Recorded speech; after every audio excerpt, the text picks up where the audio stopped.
Welcome, welcome to the 2021 ILCA Vilamoura Continental Qualification. My name is Nuno Ferreira and we are live streaming directly from the race course here in Vilamoura in the south of Portugal. It is the fourth day of this championship and the start of the races for the gold and silver fleets. So far we already sailed 6 races on other classes, ILCA 6 with the women and ILCA 7 with the men. With me I have the pleasure to have Jean-Luc Michon from France, ILCA class representative. Jean-Luc, thank you very much for joining us, and please help us a little bit to go through with the specifics of this class. Yeah, thank you, Nuno. Yeah, it's a very exciting event. We have a very strong competition now. We are with ILCA 7 and we're still far away from, we still have 6 races to go. Today it's not so strong wind. They've been sailing with wind condition from all the time from 14 to 20, sometimes a little more in the gust. So they had quite a lot of wind for the qualification.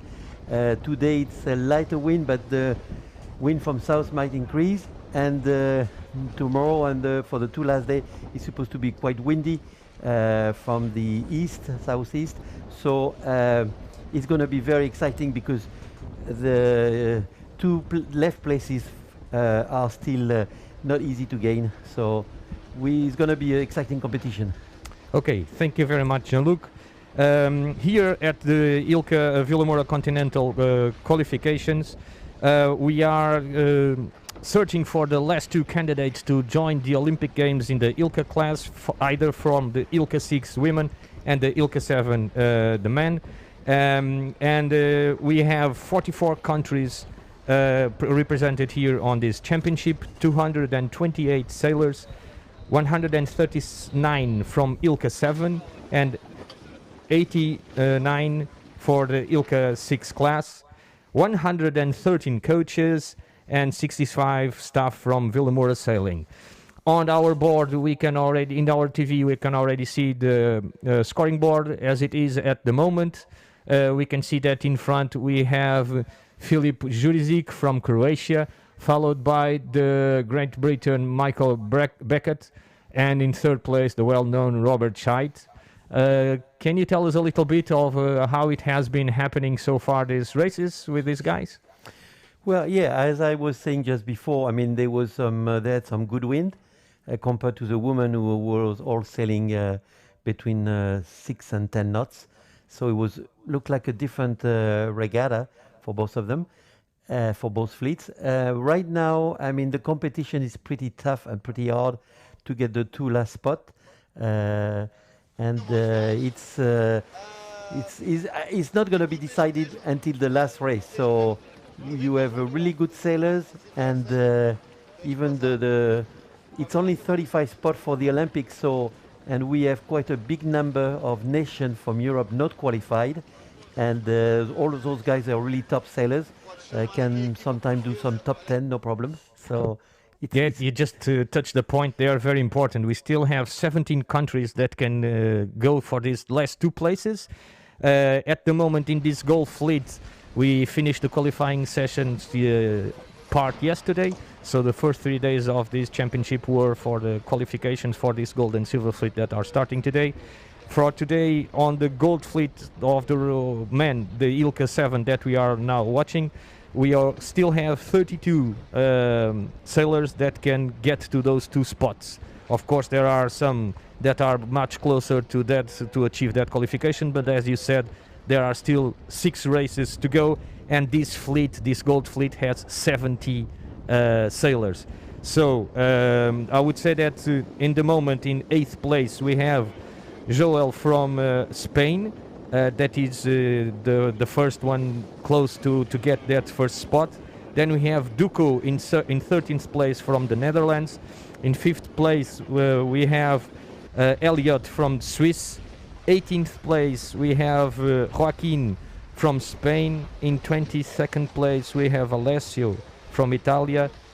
23rd Vance from Belgium. 24th William from Belgium as well. In 26 from Montenegro we have Milivoje In 29th, we have Niels from the Netherlands. And in 32, our local hope, Eduardo Marques, also known as Edu.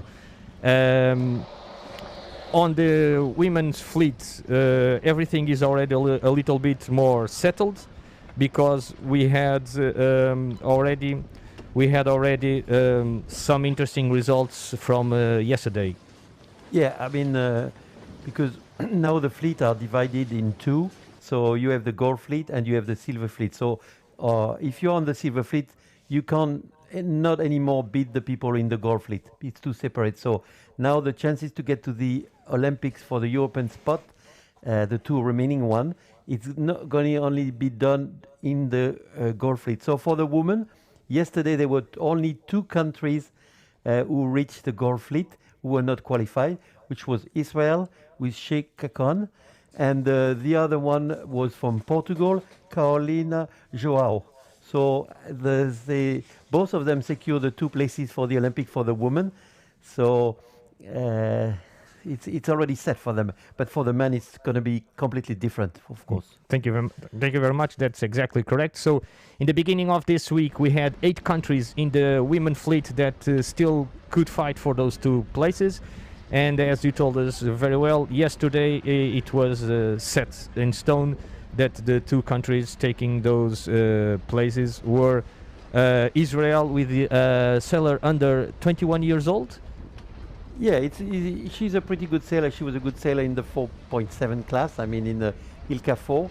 And she was also 3rd at the Youth World. So she's a pretty good sailor. And I'm not surprising that to see her in such a good position, especially because the wind was not too strong for the woman. So she sailed pretty well the first races, and she was even in the top 5 at the beginning. So she dropped a little bit, so maybe she will struggle a little bit more in the wind, but it's a very beautiful performance what she has been doing, and this is fantastic to see that even if she's very young, she's making it to the Olympics. So that's pretty nice.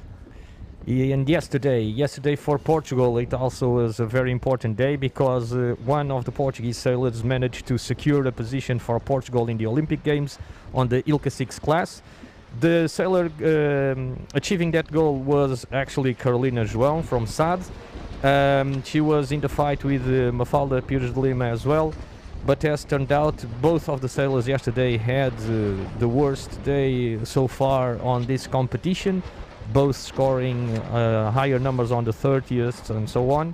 And Mafalda just dropped 1 place outside of this gold fleet, that being the finish of the hopes of still going to the fleet, the gold fleet, and still carry on with the fight to see which one would be qualifying the country. Yeah, that was a difficult qualification, I will say, because if you look at the names who are in silver, there is about 5-6 sailors who are going to the Olympics, and there is even the silver medalist Annalise Murphy who couldn't make it to the gold fleet. There is a European champ some years ago, Sven Avenger from Germany, who couldn't make it also. So the condition was not so easy, and you need to adapt very well. And well, it was a special sailing. So now the wind will change in the next days, so might be really different in the gold fleet also. Thank you very much.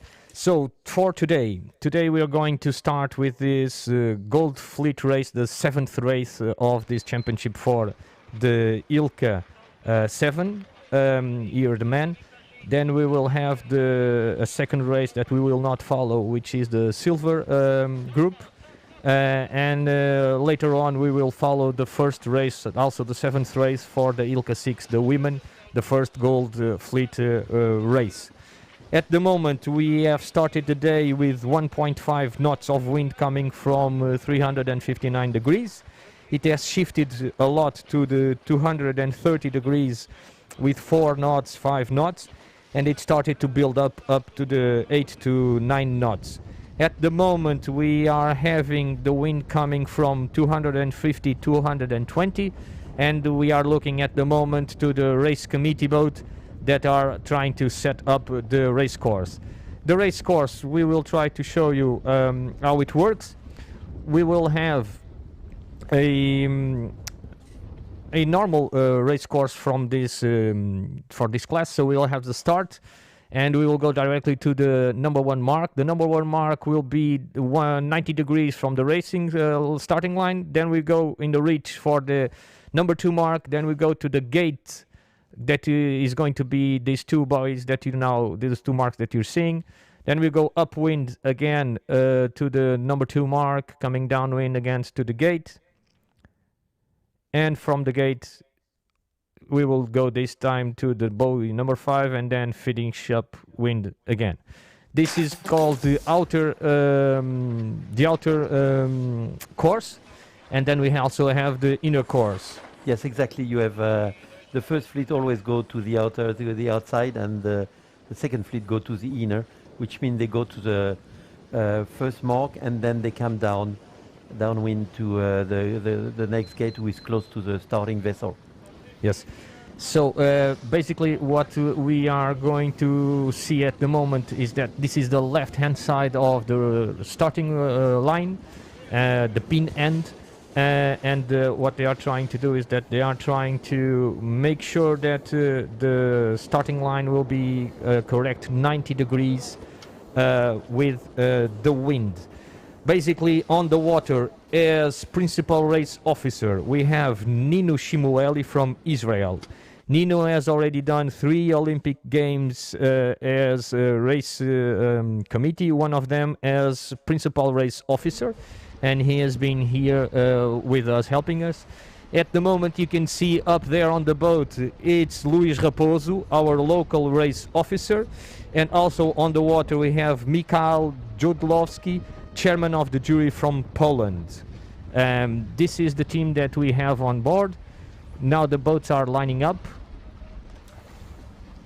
Yes, everybody is now, we're getting close to the start. I mean, we are in the last minute. All the boats are trying to see if they can, really they close. can get the best position. I mean, between the pin boat, I mean the other boat on the other side of the line, and you have the mast with a flag start, and they should be behind a line between the mast and the other mast on the other boat. So if they are a little over, they are going to be over the course side, and they will be in that case. A lot of boats trying to come here for the right-hand starts, close to the race committee boat. I can see 2 Hungaries and a Belgians in the middle. A little bit better start, I would say. Yes, it's a kind of a tactical start. I mean, depending if you want to go on the right, on the left, or stay in the middle. So you really do your position. Okay, so we have a general recall. You can see this flag, this triangle flag, which is blue and yellow in the middle. It's called the general recall, which means that the race committee cannot identify all the boats, or almost all the boats that started early. So we had the jump start from a number of boats that the race committee cannot identify. So what we are going to do is that we are going to restart, reset, and begin again next race. What they do, as this boat doesn't have VHF and so on, they send that blue boat that you just saw with the general recall flag passing in front of them, so that they see that they need to come back, and they will start these race procedures again. As you can see, it's postponed the race start. Yes, yeah, again, and then it's the flag is also on the main committee, race committee boat. So they're gonna wait. When the flag comes down, they will have 1 minute to send the warning signal again. So all of you that already are familiarized with these starting procedures know that after this we will have, as Jean-Luc said, 1 minute. After the next sound signal, we will have 1 minute to start the preparatory signals. And then we will have the 5-minute gun, the 4-minute gun, the 1-minute gun, and then the start of the next race, which is exactly the same race that they started now, but hopefully with a different outcome. I would say that we will see from the race committee for sure either a uniform flag or a black flag.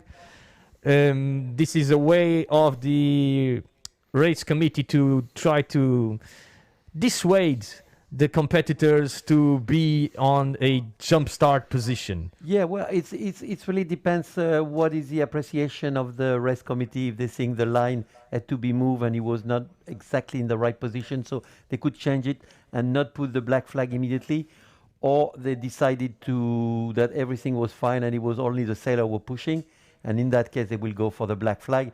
The main difference with the black flag that it's if the race is recalled again, I mean if there is a general recall just after the start, if they put the black flag, then the boat will be BFD.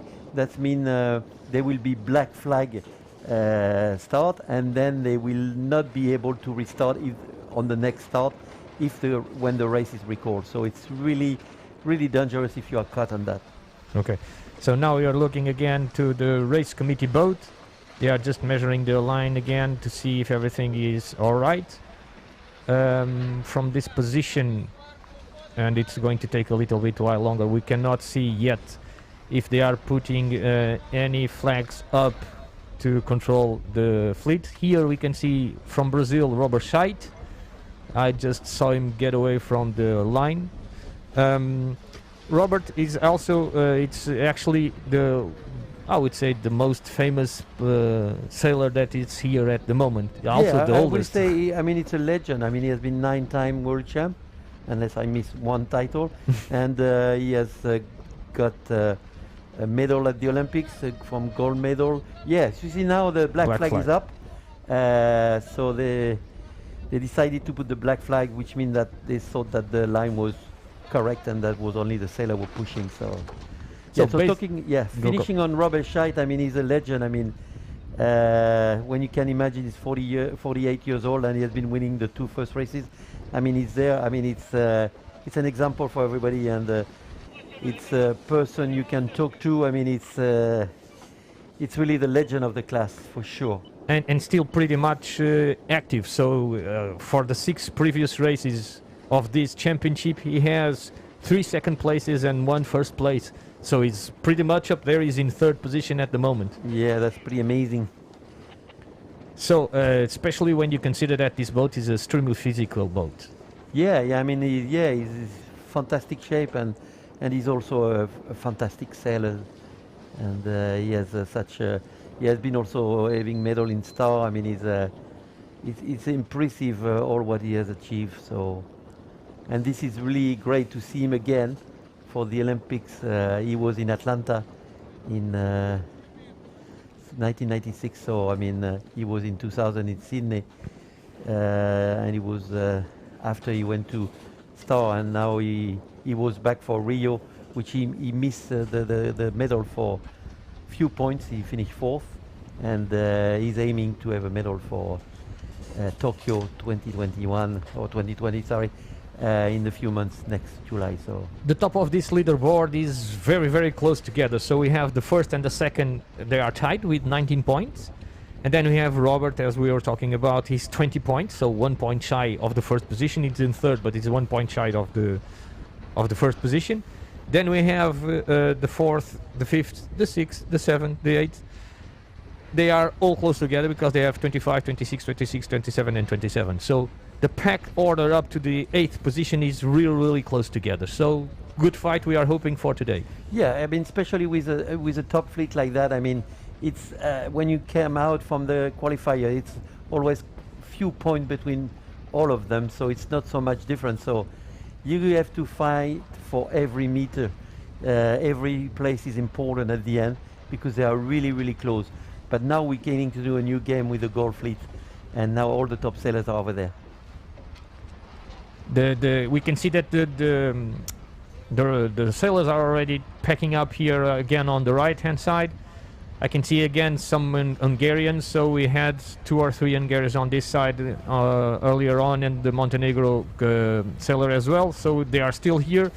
So basically the same guys deciding to be on the same spots. Yeah. They just need to be 1 meter behind or so. No, yeah, well, they just need to be behind at when the gun there is a gun, they need to be behind the line between the 2 poles.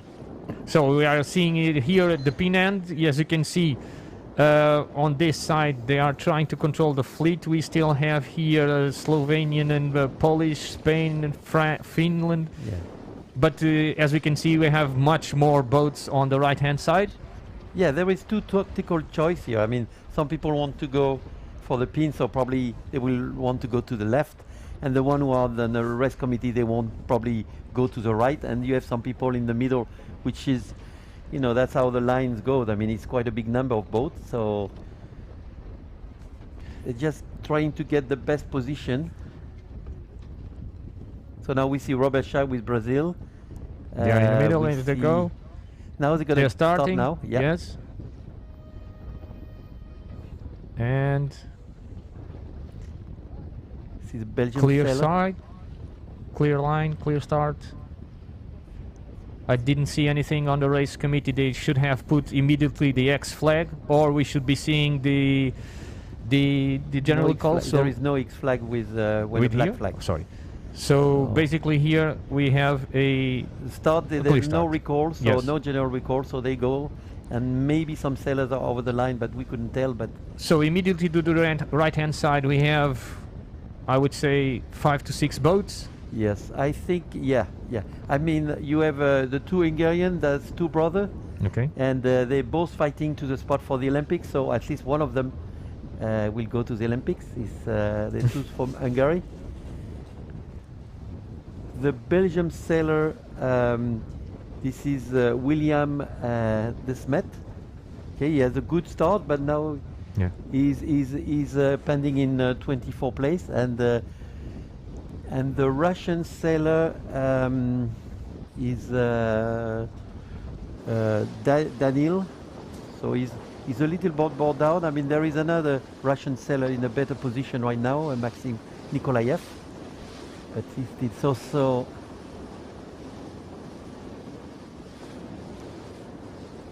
so the French sailor is Jean-Baptiste Bernaz. He had a good start. He's followed by the guy from Guatemala who had a very good result at the Olympics in London. And then in the front row you have a Slovenian sailor, Gianluca from Slovenia, who has also secured his spot for the Olympics. And Filip from Croatia also is trying to get here. He's the top of the leaderboard at the moment. Yes, but yes, he's a little bit on some bad wind. He's a really good sailor in medium wind. I mean, even in light wind, he's a fantastic sailor. But he's not going to get to the Olympics. There is also another very good sailor from Croatia. Croatia, Tonči Stepanovic, who had the silver medal in Rio, who missed the gold medal in the medal race. But it was very close to gold medal. So at the moment we have 3 distinct fleets. So one going all the way to the right, a little bit on the middle, a pack as well, and coming Yes. to the left. I would say that we have around 10 boats coming here to the left. There is some choice, and there is some also, of course, in the middle. And we just saw there were from that group who was on the left. We just saw Elliot Bergeron from Switzerland, who just tacked and is now going to the right. more in the middle of the course. We could see him. He's on port. And he's passing in behind. Yes, behind the middle others, fleet. But Okay, another one deciding left is not a good idea. So the group from the left is getting thinner, and the group going all the way to the right is getting bigger and bigger and bigger. So the thing is that throughout the day, what we had was the wind was going a little bit more to the left, to the left, to the left, all the way from 359 degrees to 215 degrees. And so far, I would say that the right-hand side is a lot of players. so this is the other side now. I mean, going more on the right side, and we can still see the Belgium who is still leading this group. I mean, not too far with the Peruvian sailor. I mean, Stefano Pechera from Peru, who is doing pretty good. Remember, when the Belgium sailor will tack, he will be on starboard, so he will be right away boat. And then just behind, we can see just tack now is Jesper from Sweden. He's also a very good sailor. So the Belgium is tacking, but I would say that he's not in front No, of he's the passing Peruvian. behind, yes. Yes, and the Estonian as well. Estonian is Carl Ramo from Tallinn. It's going to be close with Estonian, but I think it's behind. It's behind, the yes, Belgium yes, is yes. behind. So good, better start a little bit there in the not in the middle, but not as far as to the right as these guys. So most of the fleet decided to go back to the middle. Yeah. Only now 5 boats coming all the way to the right. Basically, everybody that knows a little bit about sailing knows that they will now try to extend as they can, trying to find the right hand shift, so Yeah. that they can take some advantage out of this Yeah, this waiting- gamble that they yes, are taking. Yeah, they're waiting for the little shift to gain when they're gonna attack. You've been on the water these last few days. Have you seen a preferred side throughout the No, week? because sometimes the wind was changing and was a shift on the left. Most of the time was on the left, but sometimes we were also going on the right. So I mean, So- there is no side. No science. I mean, you need to take and. I mean, some people are pretty conservative. You know, the people who take before those one trying to go on the way on the Yeah, but- right. So we'll see if they were. But this is a big gamble. This is a big gamble when you go like that, because you can lose the track with the other one, and then such a strong fleet you can lose a lot. I mean, and it's tough to recover afterwards. So playing it conservative, it would be keep tight with the fleet, keeping close I mean, with it. it's all depends of your strategy. You know, I mean, it all depends of your strategy. I mean, sometimes some people are pretty extreme, and some people just want to be more conservative. So sometimes it works, sometimes it doesn't. So it's also depending of the. Okay, of the here place, so. the sailor from Peru now is taking in front of the Hungarian, trying to control that spot over there. The Croatian still coming a little bit more to the right hand side. I would say that it will be in the lay line in a few minutes or so. I think this one is Tonči Stipanovic, who from Croatia, who he was still going on the right. By coming to the right, he's going to force our boat that is filming to stay a little bit Yeah. further away from the pack, and so it's going to be harder for us to understand very well what is going on in the middle of the pack. What we need to know is usually it's pretty close. I mean, especially at the first mark. I mean, we're gonna see that they all will pass in couple of minutes, even less. You know, all the boat will pass. There will be very few space between each other. So we are now trying to follow the right-hand side of this race course. I was trying to see if I could distinguish some of the front runners, but it's a little bit too far from my eyes to see. They will now try to find the upwind mark. It seems to be a little better now in the people in the middle, and I guess maybe the one on the left side have an advantage now. From our point of view, as we are not on the water, I repeat, we are not on the water, sometimes it's very hard for us to see what's paying on one side, on the other side, because the deep Yeah. perception is very hard for us to have it here. I would say the Robert Scheidt Yeah, it's over is there. more or yeah. less here in the middle, as you can see that blue square in the sail. Very close, competitive, of course. I think we will know in a few minutes which side was better, but it's apparently, I mean, right now, I mean, it looked like better on the left side because it's kind of an advantage. It's quite a good condition now. I mean, I don't know exactly what the wind is, but it's for sure they are hiking out, and probably 12, 14 knots. It's really good condition. Well, just before the start it was 9 knots. And I think the little bit wind more. has picked up now. Yes. But it's also with the wave can be the impression. But they are really hiking. Well, normally for those who might not be so non-sailors, hiking is when you project your body outside of the boat. typical Ilka sailor, it's either a tall bulk, very strong, or a shorter one, even stronger and larger. Oh, I will say you can have even, I mean, different type of people. Some are pretty tall, some are much more smaller. But the thing is, well, at least you need to have at least 80, 83 kilos minimum. And then you need to go a lot to the gym because it's a big effort. Okay, sorry to interrupt you, Jean-Luc. Most of the boats are already on port deck. They are coming here in the middle of it. They are coming already towards us. So it's going to be much easier for us to start and helping you guys figuring out what's happening here on the racetrack. A little bit to our right, we already have, I would say, perhaps the front runners.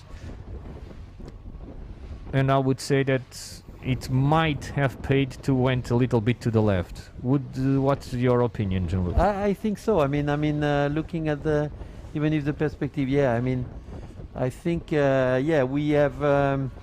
I was just seeing, but we can't see it now. But that was an Italian boat and decoration. And no, GBR. GBR, yes. GBR. So GBR 385. I would say that he's in a very good position, and France. Yeah, that's Daniel Whitley. And France 355. And this is Jean-Baptiste Bernaz, which just look behind, yes. Okay, on our left screen and disappearing, we have Robert Scheid. So he started more in the middle of the starting line, and he took a more conservative approach to this first upwind. So he went a little bit more in the middle. Yeah, we saw the French sailor was on the right. Attention here to the cross. Come back. Yeah, this is Ryan Liu from Singapore. He's very good, and I would say, is in front of the GBR. Yes. So we have Ireland and Singapore in front. The Singapore sailor decided to tack back and went to the right, so they are still away from the ley line. I would say that both Ireland and Singapore sailors are in the first and second position. The Ireland for sure, because he crossed in front of the Great Britain sailor. Yeah, this is Finn Lynch from Ireland. He's also a very good sailor. I mean, this is a really good group, and he's done some great World Cup. So he's also trying to get the ticket for Ireland for the Olympics. Here on our chat of the live streaming, we have some supporters from Ireland, Brazil, Germany and Argentina trying to support their teams. I've just lost here. Something happened to the Singapore guys. It was attack. Was Olivaud? No, it was Michael Beckett who just tack in front, who was on starboard and attacking from the fleet. So he's a little bit lower. We're coming now to the mark. Yes, this is the top wind really mark. Close, very, very close. Very close, everybody. Let's see who's the first one. Yeah, the first sailor. GBR, Sweden. Jesper, another GBR. This was Michael Beckett. And then Estonian. Calrano, Ryan Liu from Singapore. So 3 Great Britain here. Belgium that started on the right-hand side, also very good here. So it's really close. I mean, some problems already over there from some Great Britain sailor as well. No, they are very close, so they have to. We just see Robert Scheid. The Portuguese here. It is Edu, also very close in the front. Buckingham from the USA, making the mark. Wannes van Leer from Belgium. So as you can see, there's not a lot of room. No, not a lot of room. And if you don't have it Philippe right. Jurisic, who is the leader now with the yellow, just past the mark. So you see there is no much space between each other, and any meter is really important on the first beat. In a couple of seconds, all the fleet will have passed. From Cyprus now, he has been world champ. And Jean-Luc, you've pointed out something very interesting, is that this fleet is totally compact. Exactly. And here we go now. This is the last. I mean, we have one Italian left, and I think he's the last sailor.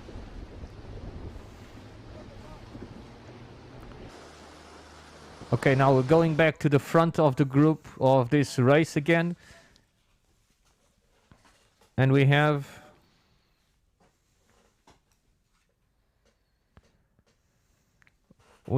GBR in front of the pack.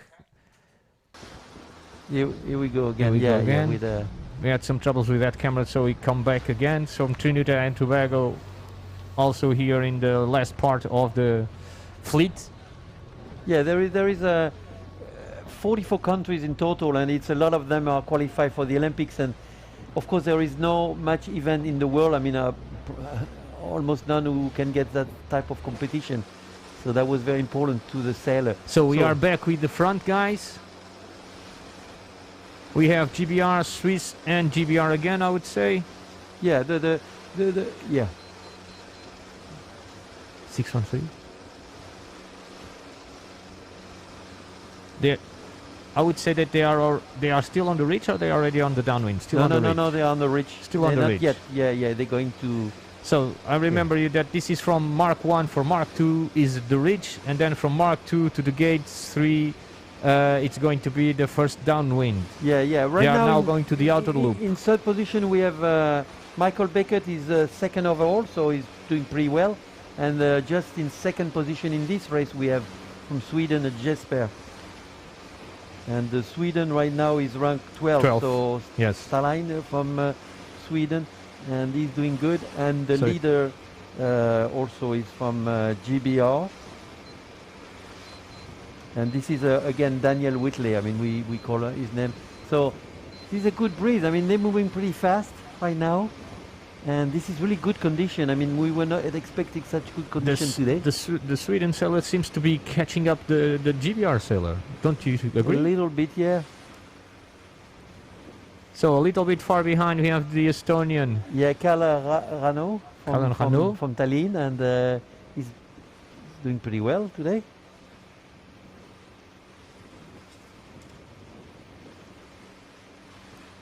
And we have a group of 4 here in the front, really close together. And then another GBR. It's Chiavarani. Yeah. Lorenzo. Yeah, Lorenzo. So just to tell you that... He's currently 25th. So going downwind, here they go. Going past mark number 2. At the Senior European in Poland last October, the GBR team in the Ilka 7 took the podium, the 3 first places. So they really have a good team, and we do have now from Belgium also just passing William de Smet, yeah, who is doing really a good race. He had a good start. He was a little slow yesterday. He won the first race of the championship. But he seems to be back on the track and fighting for the place. Oh, there's one guy capsized. Already. Should be, but I mean... I have a friend of mine that says these boats don't like their owners downwind. They'd like to spit them out. Yeah. Normally never happen, I mean, in this level. I didn't check the country that the sailor that did it. So run us a little bit through what the sailor is doing now on board. Well, I mean, they're allowed to pump 1 time per wave to initiate surfing, so that's what he's doing. And also, as you see, he's changing direction all the time, so... He's trying to get lower and lower, but also not losing just changing speed. direction, because if you do change direction, then you have to trim your sail, and then you have to you know, if you trim it, then you don't have any problem with the rule 42, which is you're not allowed to pump more than once your sail to initiate. We have the first, I would say the first sailor going to the right-hand side, which is the Ireland sailor. Downwind, we still call it right to what we see here on our left, because we always look at the race racing course as we were going upwind. So we just saw passing at the mark, we saw the leader is Philip Jurisic, so not such a good position right now, and then we have just behind, we had also Elliot Merceron, who is in 15th place. But the race is not over, and anything can happen. I mean, it's not strong wind, and it's all the way until the end. You can always recover. We just saw Edu passing as well this mark, and he's going port tack going downwind. So perhaps trying to find some clear air. And also there is quite waves. I mean, so that's why the boat are moving quite a lot. I mean, if you look at it, they're quite moving, but it's also due to the waves.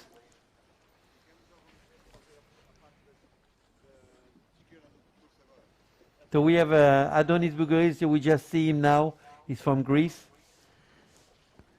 And we have a supporter from Greece on the live chat as well. Yeah, yeah. And his number is 150374. And actually, his date of birth, he's born the 15th March 74. And he has been sailing in the class since a long time. He won the World Championship in youth, I think in 99 or something, like, if I don't recall. I recall that, yes. Or the Radial Man. So we have now a big spread on the fleet. Again, in the middle, we can see Robert Scheidt.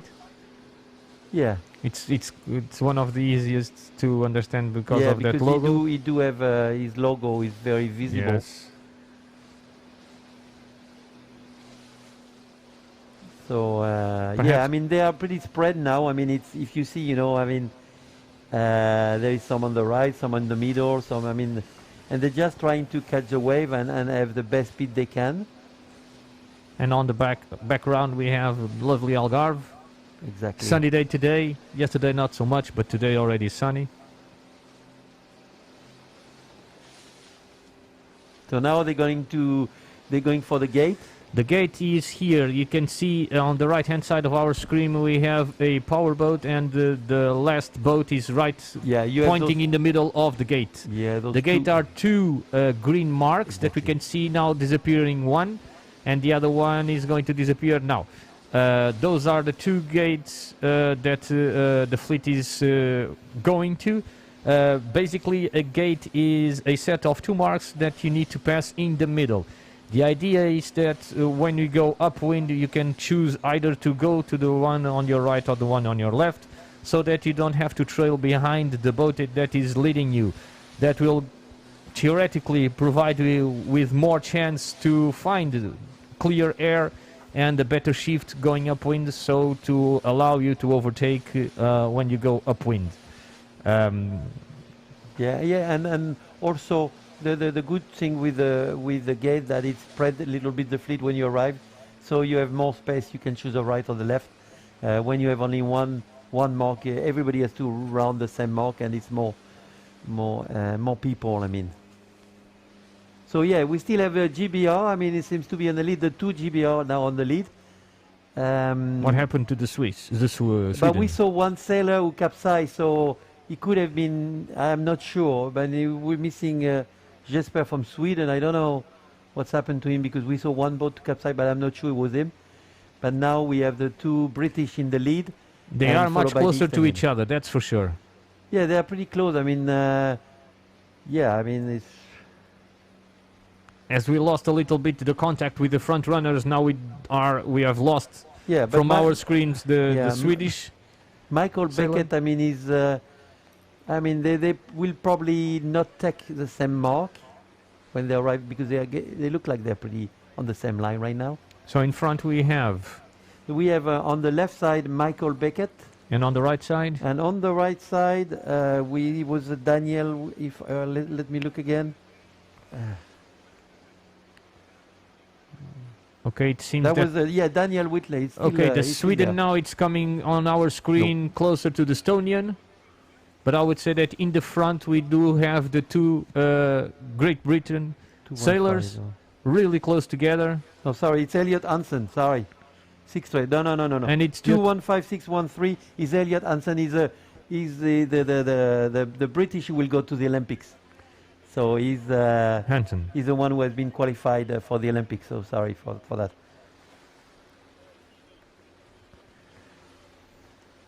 And yeah, a really good fight between these two sailors at the moment. From the different angle that we had a little bit while ago, I thought that was going to be a change of leader. Yeah, Elliot had a difficult start, because now he's. Right now, this morning, he was in 36th position.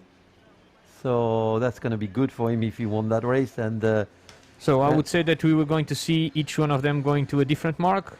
Could be, but it seems to be, could be. Let's see. No, they're both rounding are the coming same to mark the because it right. was a, Yes. yeah. So that's tactically they want to go on the left side. Yes, they think it would paid in the first one. No, and you see Jesper was there. He was more on the left. Yes, so yes, yes. The he Sweden. was not the one who had an issue over there, and his third position. And So we have GBR, Sweden, and we have Estonia now. Then will be Belgium and Yes. Italy. yes, Italy is one of the countries that is still trying to secure that position. 1-8. So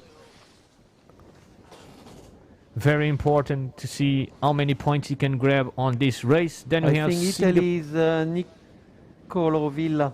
then we I need have to Spain, Yeah, it's Nicolo Villa. Greece, France, It's not Nicolo Villa. Hungary, Italy, Norway, and this is the order so far. No, this is Gianmarco Plachensteiner from Italy. Ah, okay. So now we have the fight here between Estonian Karl Rano and from GBR.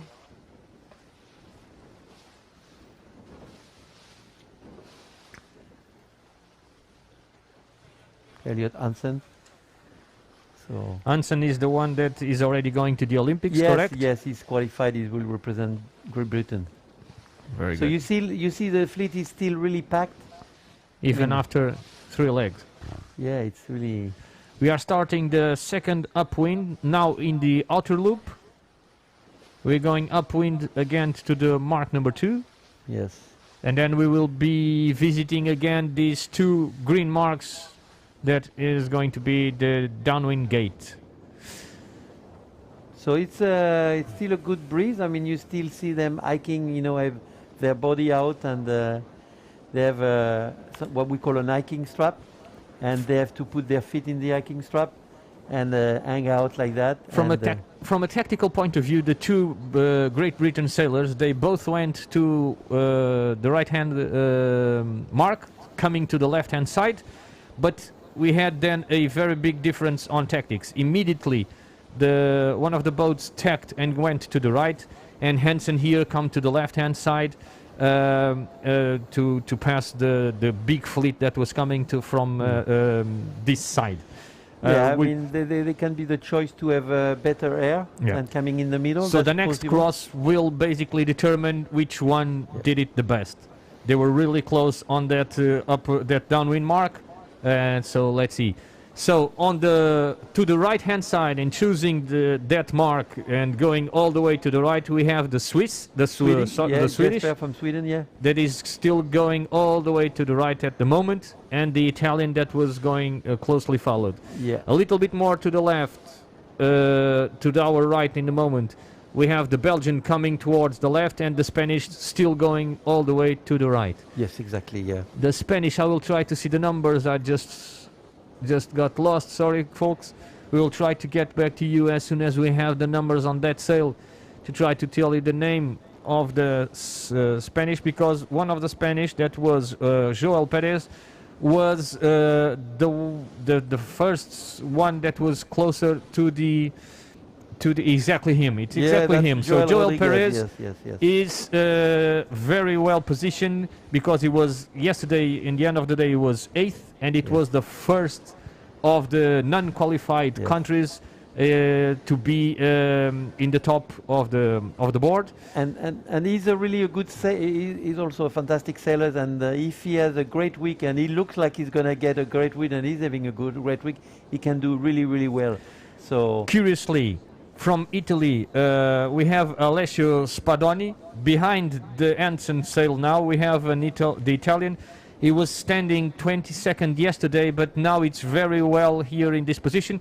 Let's look the cross between the Swedish and the GBR. So the Swedish perhaps thought he could not cross, and if he were going to cross behind the rules of the tactic book, that it's still to be written, but it's known from everybody. They say you cannot cross behind, so he's going to attack, and he did attack on the lee bow of the Hansen boat, and is going to try to find more speed or a little right-hand shift, so that he can gain a little bit and probably against to didn't want Hansen. to go too much on the left, and he wanted to stay in control with the other guys who were going on the right side. So that's why he chose. I would say that the first pack, the pack of the front runners, are now all of them going to the right-hand side. Yeah.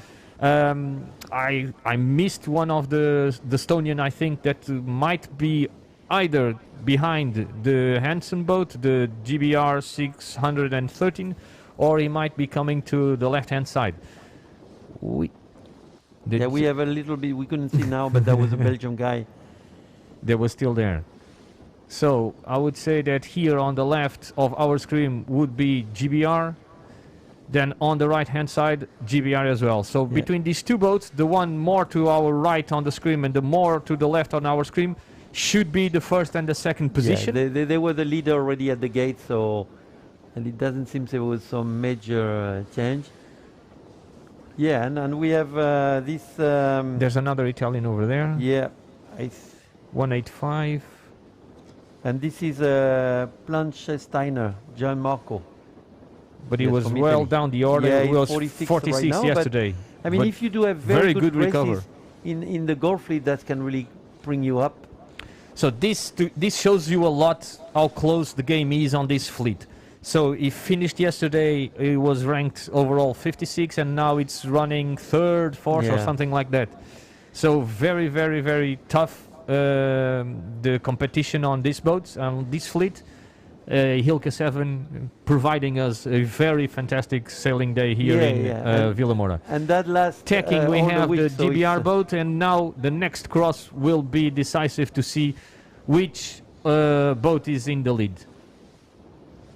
We entering on our screen, we had the Swiss guy, so I would say that he's behind the Swedish. The Swedish, sorry, I keep messing it. Sweden.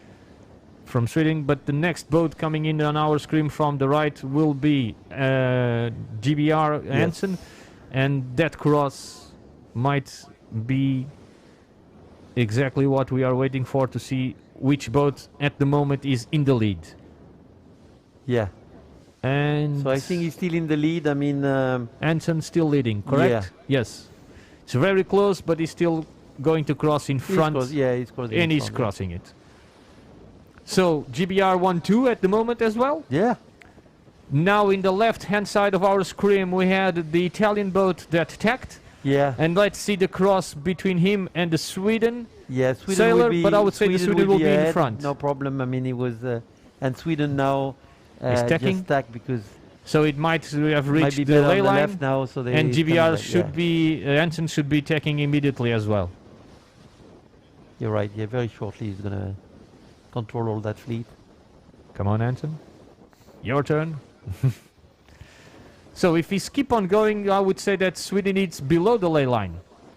So there is still not a clear path and direct path from the Sweden boat to the ley line. Yeah, it's just controlling the fleet, and then we don't see where the mark is, but it's just. But I would say that normally we have this, our boat, our camera is going to position himself in close to the mark. And then we will be able to see if the Sweden sailor just took the perfect line, or if it still has 2 tacks to do. Closer, we will have. At the moment, we are experiencing some technical problems with the boat that we have on the top wind mark. We will try to get back in the moment. We will try to still give you the round order from a different feedback. Here we can see coming downwind. It should be the silver fleet from the man. Yeah, this is a silver fleet. You see, because they're going to the gate, and the gate is near the starting vessel, so.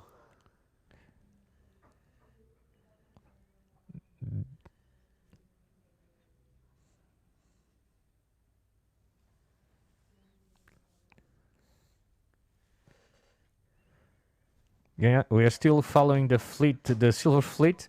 They had some general recalls as well to the start of their fleet.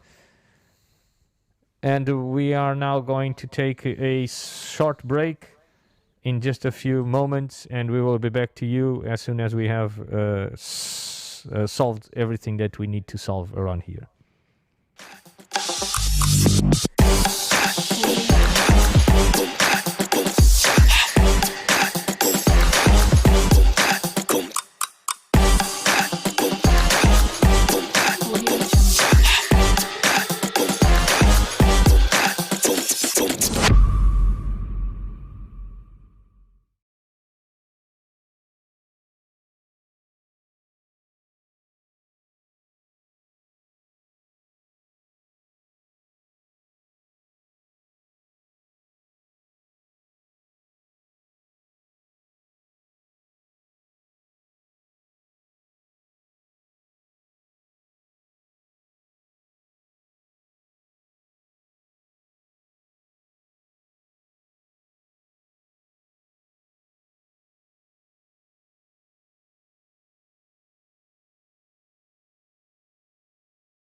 Welcome back to Vilamoura. We are now again trying to follow the leader group.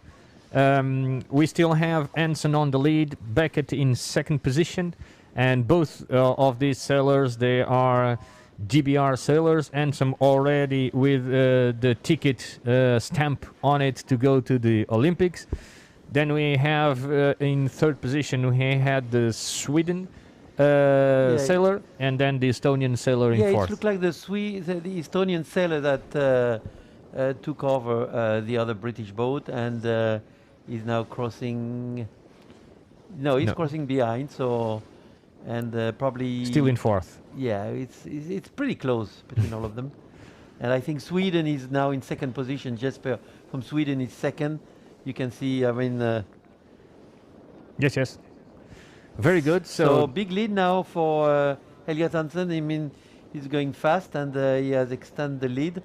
So he's now coming to the top mark.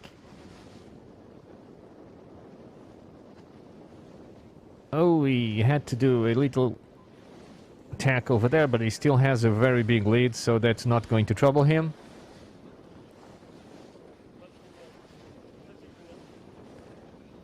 Going downwind now. Yeah, that's quite a good lead. Yes.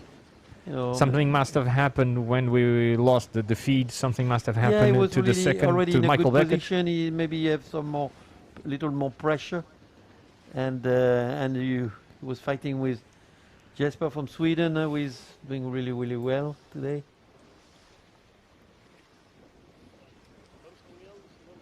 So we can see now the fleet is much more spread than before at the first mark. I mean, it's more distance between them.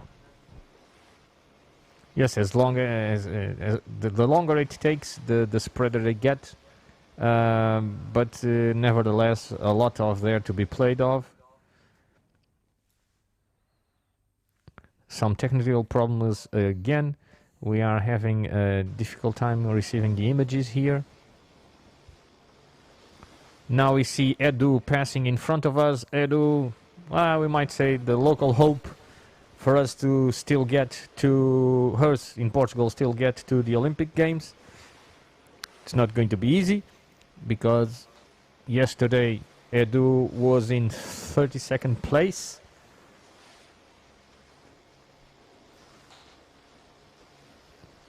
Yeah, now we can see a really comfortable lead from Elliot Hansen. I mean, he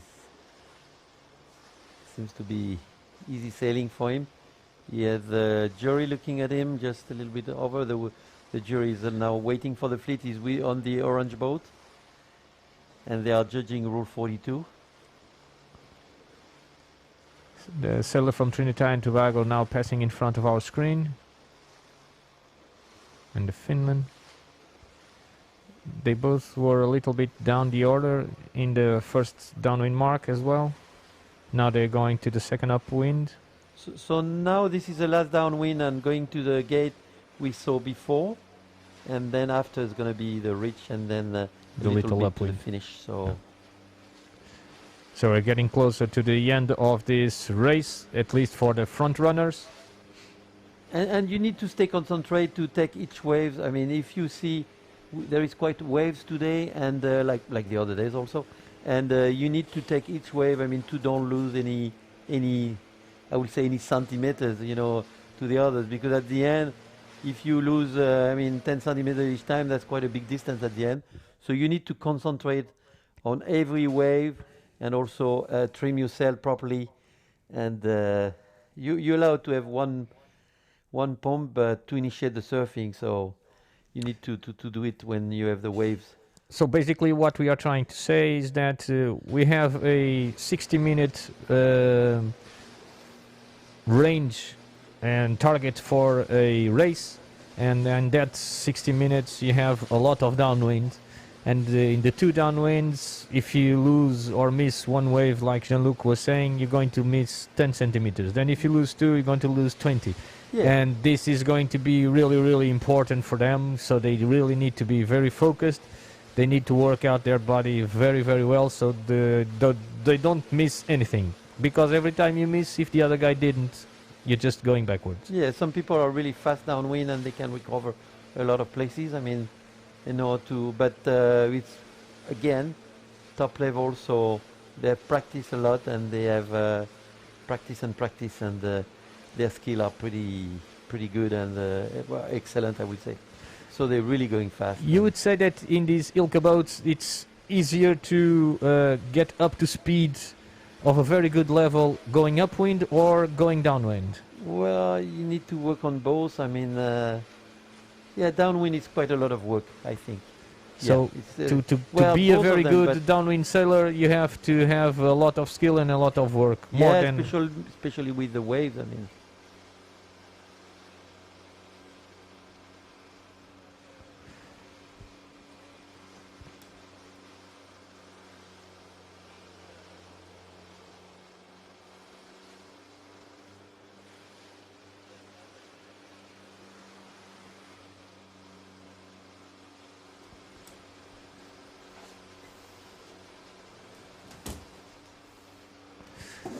So here we're following Hansen.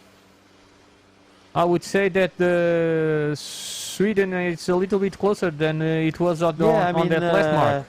Jesper has been pretty fast on this downwind. I mean, yeah. I would say faster than Elliot, and they are right now pretty close. I mean, they're both working hard, you know. I mean, they're just taking every wave, surfing each time. So you should not lose anything, but it's still some gap with them, so it seems to be still pretty secure between for now. We see, I mean, Elliot has pretty secure place. And he has a lot of experience as well. So yeah. Yesterday was 36. It has not been a very easy week for Hansen. Hansen has the best finish of the week is 11th place. Now he's in first position. And that's pretty good, because you know, when you are in the qualifier, you divide it in two groups. So you could consider, like, when you do a 10th place, that can be 20th. Finishing 20, because you have all the other on the other fleet. But now they are on the best of the best here, and yes, he's doing the first. gold, and you know, it's great evolution. Yes. yes. So basically what we are trying to say is that before in the qualifying sessions, you're going to be divided by two groups. They were the yellow fleet and the blue fleet, and you had a mix of very good sailors, not so good sailors, and so on. And now what we have here is on the gold fleet is that all the guys that ranked higher up to 70 place, they are all together. And so this should be a much competitive fleet than the ones that they have been sailing in the past 3 days. Exactly, it's a much more difficult game. I mean, because everybody is together now, so you can't say, well, the other guy is in the other fleet, or so it's really tough. Well, for us Portuguese, it's not such a good idea or such a good news because Anson was behind our Portuguese guy that it was in 32nd place. So it's going to be a but little... he's qualified already for the Olympic, the country, so... Nevertheless, it's points that is taking away from us our expectations, our hopes. But that's what it is. We do it everything. He's moving now pretty fast, Elliot. You see, I mean. Yeah. I think he's extend his lead. And even the other British sailor that was behind, I would say that it's now a little bit closer to the Swede as well. So you see, he's streaming his sail all the time. He's changing direction. Going straight, he's changing direction with the wave. Now luffing, and then now bearing away. You see, it's always trying to take each wave. Trimming up to go up, easing it to go down. And then when he has the wave, he still carries down the boat so that the wave takes care of the boat. He will come now to the gate, and he's gonna. Then it's a little reach, and then a little a small beat going to the finish. So. Now he can. I mean, it's quite a huge lead now when you look at it from that position. We're going to jibe. He's jibing it. As we talked earlier, the perspective here from our television, sometimes it's not the best to give you the feedback on the position on the boat. But I would say that it's pretty close for the second position. I would say that the Brit is a little bit closer to the Swede. Yeah, but the advantage of the Swedish, if you keep it on the reach, will be that because overtaking on the reach is very hard. Far away, so you can still push. It's very hard to overtake on the reach, right? Yeah. Good wind condition. Yeah. I would say what, 11 knots around that? It could be, yeah. I mean, we're not outside there, but I mean, it looked like. I'll see if I can get some information.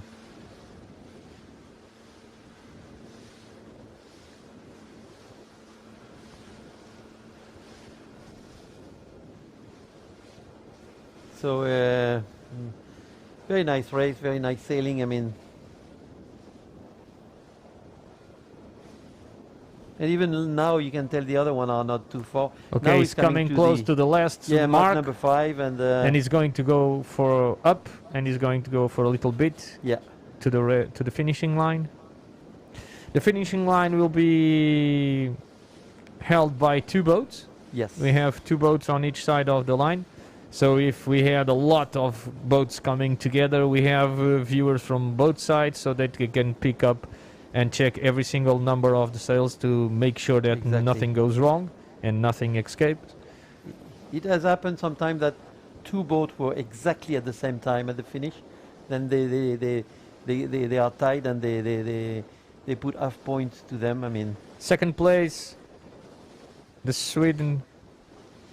Jasper is in the second position, and then Beckett comes in third. I would say that in this little bit it's very hard to do whatever to change those positions. And it looked like it's better to stay on the right side like they're doing, because doesn't seem to be an advantage. I mean, it's a little lift when they will tack, so they're gonna keep going like that.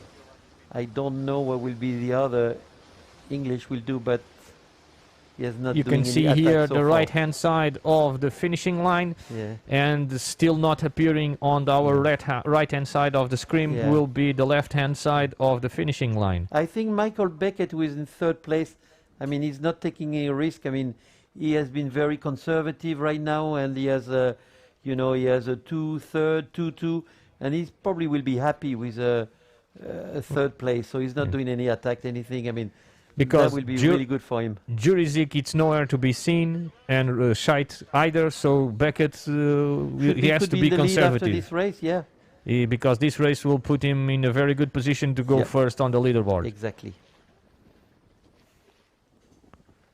The Estonian, I would say, that lost a little bit the contact with the Beckett sailor, and all of them are being a little bit conservative, as you're saying. Now they are very happy with the position as they are. As I say this, on the right hand side of our screen appears some of the boats that have taken a little bit of the risk, so most of them might be trying to attack. I would say that the Singapore guy tried to attack and the Belgian had to defend. Belgium also. So he's trying to keep everybody in check and control and try to come in 5th position. Now we are having the Estonian coming in 4th. Then it will be William de Smet, William probably, de unless Smet. someone is coming from the other side. But William de Smet was the Belgian that won the first race of the Yes. championship, if I'm Yes, not yes, mistaken. yes, he was. Okay, So he has been good start in this gold fleet. very good. And I mean, don't Yeah. see very much people on the other side. So he managed to control the Singapore sailor, and yeah, now Brian Lou. And then we coming have, in- I think it's Gianmarco Planchester. If it's him, he yeah. should be tacking here. He should already be tacked. Yeah, that's him, yeah. Very good. So very good race here for Italia as well. Yeah. And they overtook the Spanish sailor. Spanish, so the Spanish is Joel Rodriguez, and he's in a good week, and he can do really, really good. When he's in a good week, he do perfect. Another Italian sailor crossing the line, and now Robert Scheidt. And that was Nicolo Villa and Robert Scheidt he had just passed. So not too bad for Robert Scheidt. I mean, he's keeping his position, and you know. And this is Jean-Baptiste Bernard from France, and was 10th. So always not too bad. Also, I mean, it's. But if you had to say something, I would say that Anson. It was well. It's not a surprise because Yeah. he's a very good sailor. But from the result he had this week, so it's actually a very stepping up of the game. But I would also say that for Michael Beckett, it was a very solid race, It's especially impressive. with a long run in mind. The GBR team has many good sailors, and that's why they do have sailors in top position. So many of them. So we are now seeing that all of the sailors are coming behind one after the other. From the Guatemalan country we have also here. And now we have the Portuguese arriving. So Edu is now crossing the line. Finn Glinch from Ireland.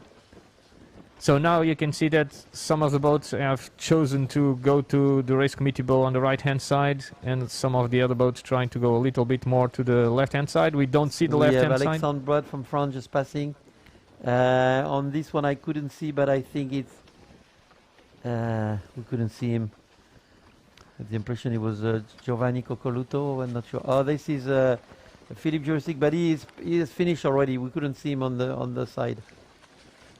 This is Philippe Bourg, world champ. But Philippe world champ. Jurisic, he finished far behind this race.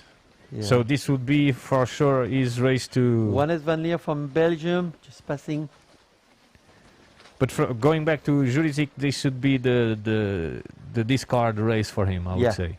Right. Because he discarded only a 16th place, Yeah, and I would yeah. say that we have passed more than 16 boats already in front of Exactly. us. So it's really a step to move to the gold fleet. And the level is so close, so...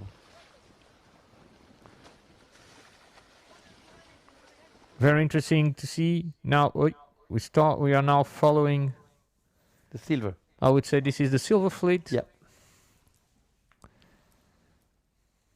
And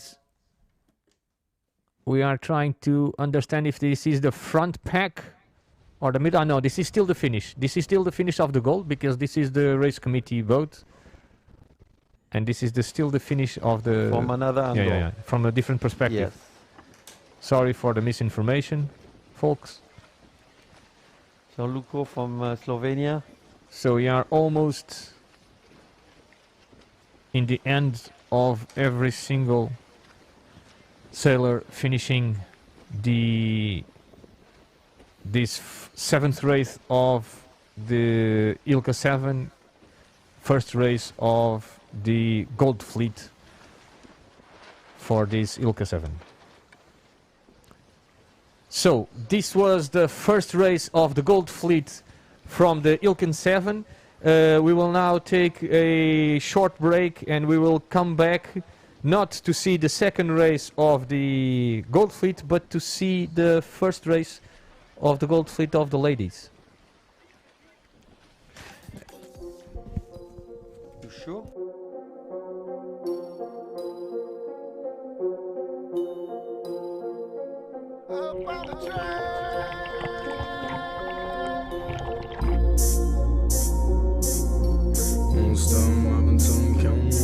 Why? Why cross continents?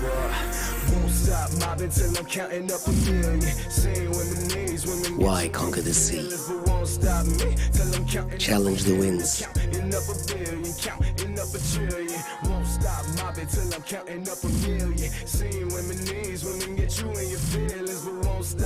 Why push boundaries and cross the limits? Won't stop mobbing till I count 100 stacks. Even with a GPS, you couldn't get to where I'm at. Facing the cold and the rain. We do it for the moments. Money out the bag, round up. Left class and I let the ground float. Don't ask if you ain't about dope. Shorty pants told her drop it down low. Money out the bag, round up. Up in first class, got the ground float. Don't ask if you ain't about dope. Won't stop mobbing till I'm counting up. Arrive at the sunset for the memories that are ours. Proud Group, designing sailing destinations.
to the 2021 Ilka Vilamoura Continental Qualification.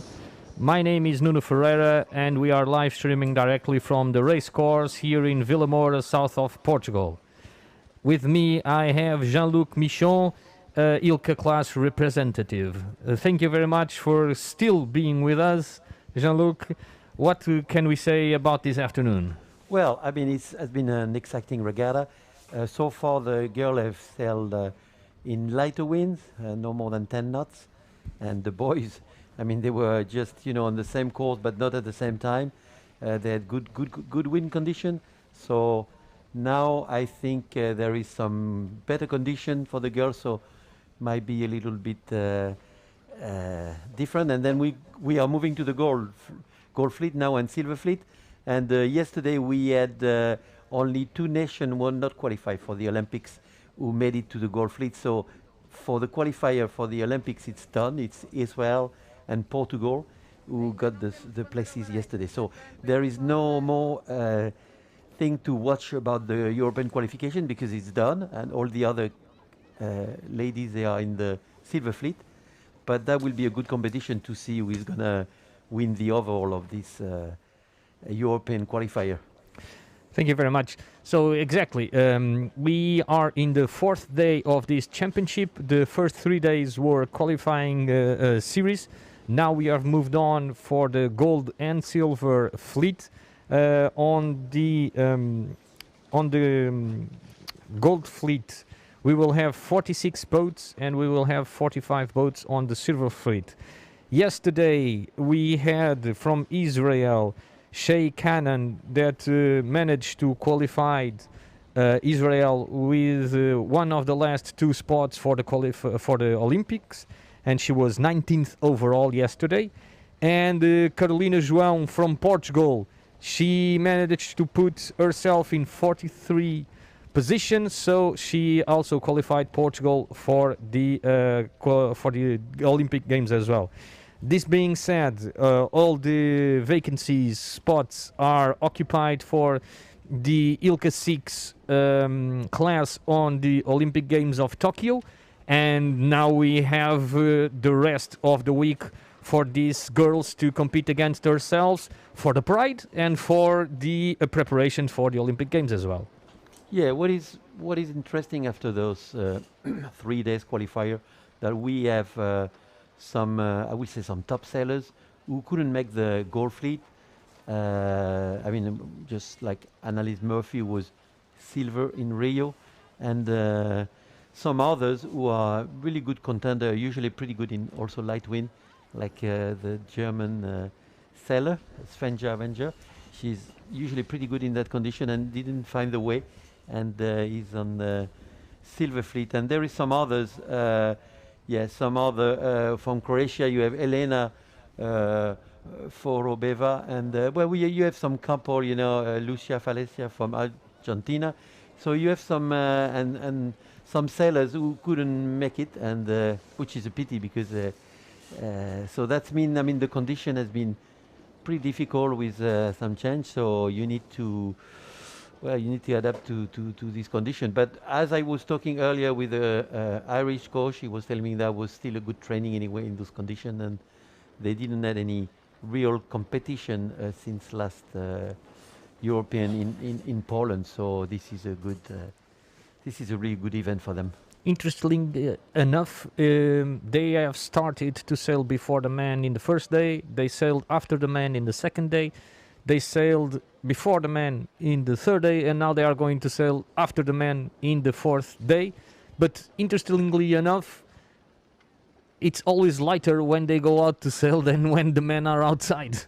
Yeah, exactly. I mean, it's pretty strange, but it's like that. Tomorrow the program is going to be a little different because it's supposed to be more windy, and then the 2 gold fleet will sail together first, and then after the 2 silver.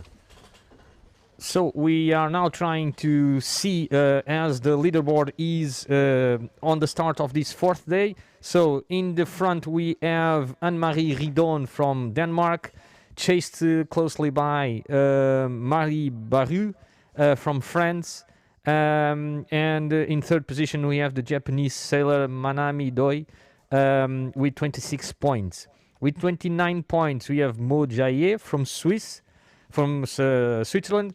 And then we have the two Spanish girls, Cristina and Fatima, one after the other.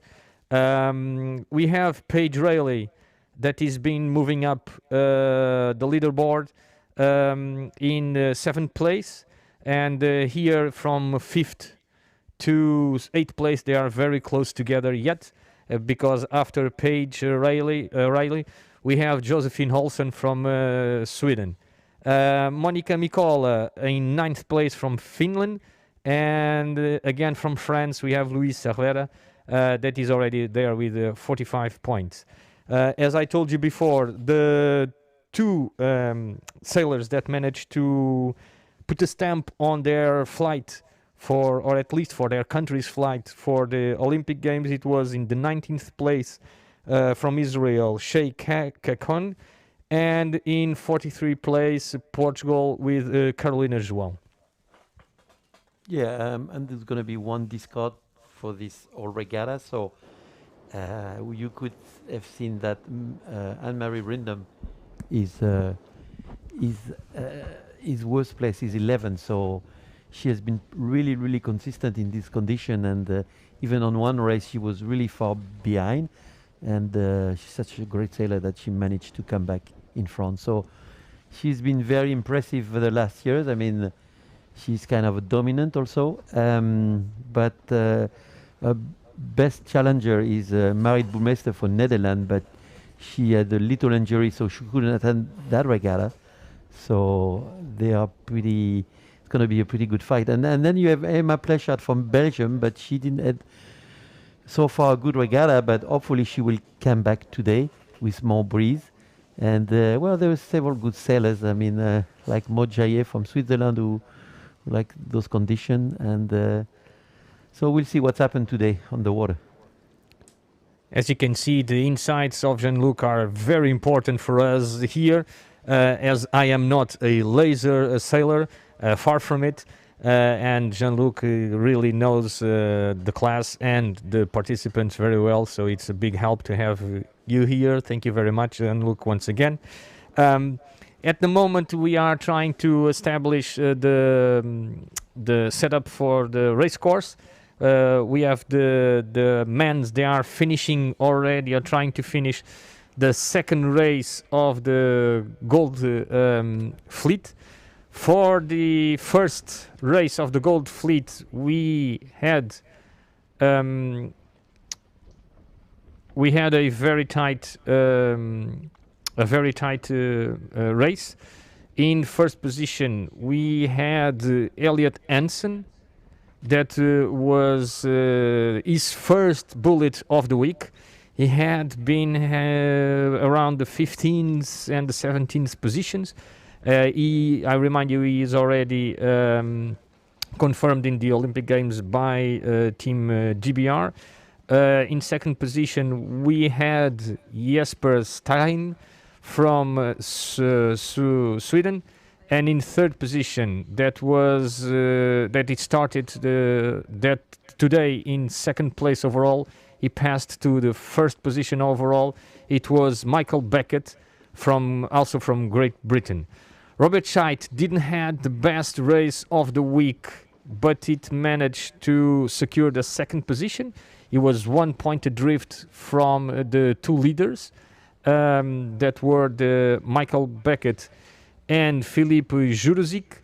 But Philippe had a not so good race the beginning of this afternoon. He managed to have a 28th place, and so he went a little bit down the overall leaderboard. With a very solid result as well this morning, or in the beginning of this afternoon. In the gold men's fleet, it was also Joel Perez. That is at the moment ranked in the first position to get that one of those two places for the Olympics. He did a very solid race, and he managed to move up the leaderboard from 8th position to 3rd position. I remind you that these results are still provisional because they are still on the water and we still might have some penalties or some protests pendant. Yeah, and we're still missing the second race of the day on the ranking. Of course, that also. So we still have the race that it's still on, which is the second Gold Fleet race of the day, the race number 8 of the championship for the ILCA 7 with the men. And for the race 7, we still might have some of the protests pending. And we can see now the on the board of the race committee there is several. On the race number 2, there was several a black flag and or UFD. No, they were black flag, BFD, and they were also for quite a number for the silver fleet. So I don't know if those are entered already, but that was regarding second race. We didn't see if there was any in first race. So that will be very interesting when we see all the results at that. Okay, now we are going to put a small video from the races early on. It will be around 1.5 minutes, and then we'll be back shortly after it.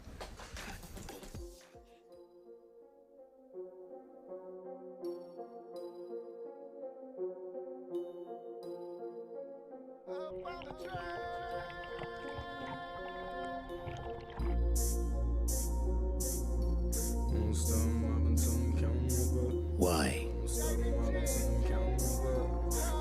Why cross continents?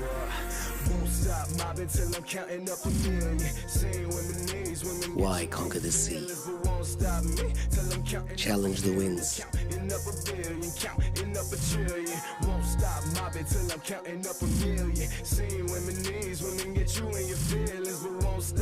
Why push boundaries and cross the limits?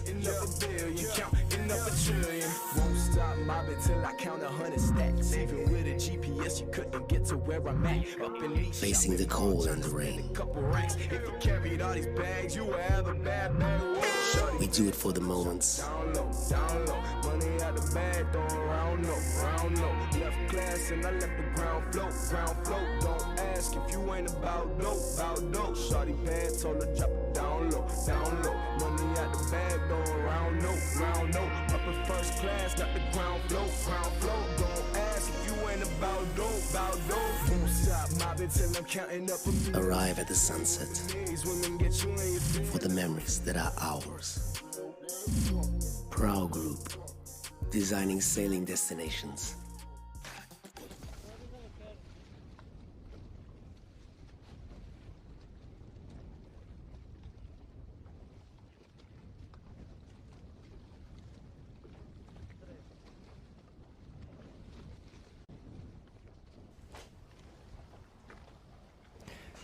And we are back. At the moment we have the AP flag on, which means that there are still no conditions to start this race.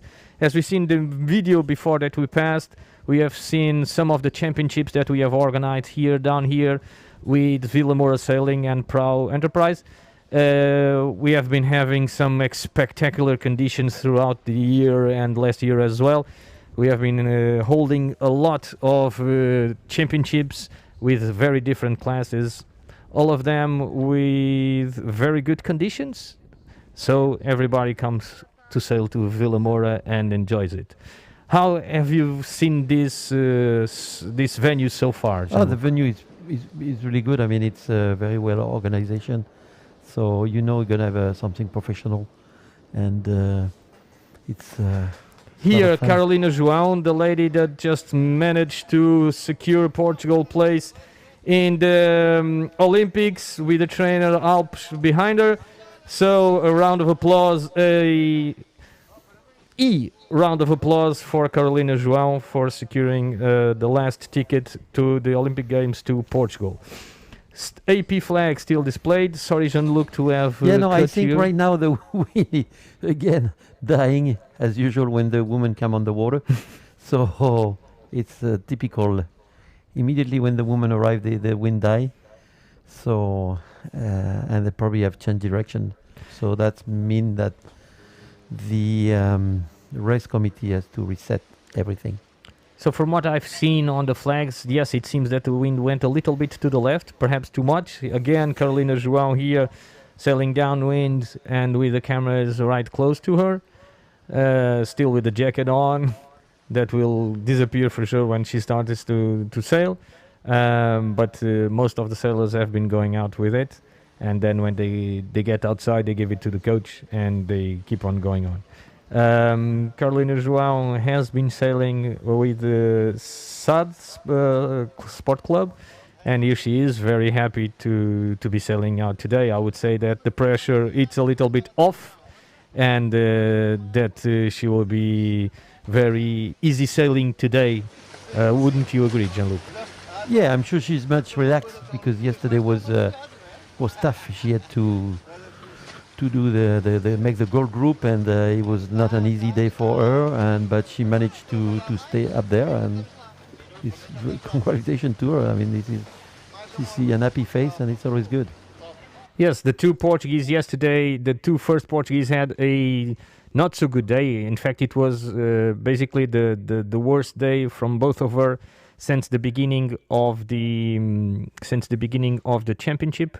And Carolina João dropped all the way to the 43rd position, enough to go to the gold group. But Mafalda Pires de Lima just didn't manage to enter that group by one position. And that being said, she had actually a day that it was not so bad in points as Carolina João. But as she was already a little bit down the order than Carolina João in the days before, she didn't manage to hold her game, and she lost one position too much. Yeah, it was, when you look at it, you look at the top 10. I mean, almost everybody has a bad race, except as I said before, Anne-Marie Rindon. All the other one had some races over 25 or 20. So. You always have one race very complicated when you look at it. So yeah. But the Portuguese girls, both of them scored yesterday over 30th, the two races. So actually it was a tough day for both of those top girls. I've heard that the second day was a very tricky day as well, because it seemed that were two winds trying to beat each other. And from one side you had one big right-hand shift, and from the other side you had a very big left-hand shift. And so it was a very open field for this racing. Yeah, exactly. I mean, it was shifting, and you had to take the right shift, and the wind was changing. I do remember at the finish we had this woman from Canary Island, who, when we saw her at the finish, she said ultima, and we asked her what happened, and she said, well, I was last at the gate, and she finished second. So she was pretty happy. She took an option, and the wind changed in her direction, and she recovered everybody. So she was completely impressed of what she did. I think that that story tells it all about that tricky day. If you're last and you arrived in second, that means that there's a really big shift somewhere around. Yeah, but you need to look what's happening in the sky everywhere. I mean, you need to be concentrate, and that's not so easy. But right now, Anne-Marie Rindon, she's pretty consistent so far with an 11, and she's also pretty good in strong wind. So another thing that I've heard is that a lot of these sailors will continue to stay here in Portugal training until further on until the Olympics. I think there is another regatta in 2-3 weeks from now, and I guess some will come back or some will stay, because in some places the situation is still not so good. So it's not much people right now in Vilamoura, so it's pretty good to train, and also the restaurant have opened. I mean, not only until 10 o'clock, but it's still good anyway, so better than some places where it's closed. Well, so far we have been able to make all the races happen throughout the days. Even in the prior championships, we have managed to secure the schedule all the way through the weeks, and that means that this racing field it's a good one, and it's very reliable, so that you can actually organize a so high standard championship and still be able to be sure that you're going to have a successful event. Yeah, we still see the boys finishing, so they are coming in, or they're just passing in front of the women. So that's why it's the AP is on the race committee boat. I mean, they're waiting that it's clearing up. So that there's no disturbance on the air as well. Yes, for sure. Oh, here we see a 470 training in close to the ILCA groups, and it's passing along in our visor as well.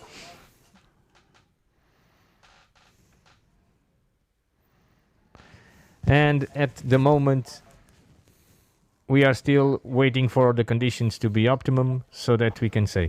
In the morning, I was talked with the principal race officer Nino Shimueli from Israel, and he was trying to explain me the concerns, the very objective concerns that he has on setting up the course exactly and perfectly.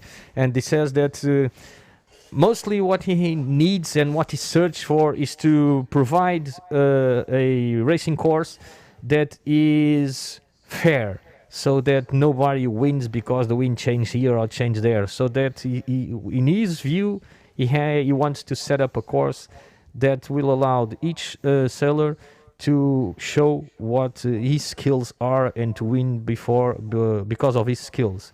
He says that all the way up to the 4 minutes gun is still moving the pin end front and aft, the race committee boat being already planted.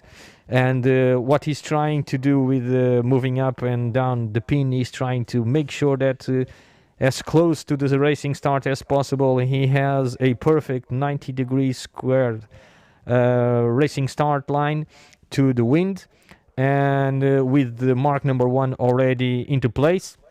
And when they start, they don't have any of the other marks laid yet. So after that, and as long as they will go higher and higher, you will check the graphics, because he has a graphic that shows the progression and how many time he wants to do it. He always trying to put on 60-minute races, and from then on he starts to ask the rest of his crew to lay the marks in order to have them laid exactly where he wants it and in perfectly in the position perfect. The marks number 3 are one of the last marks to be placed, because sometimes in the outer loop the wind changes a little bit, and he still says that he wants to make the gate line 90 degrees perpendicular to the wind that is getting from the mark number 2.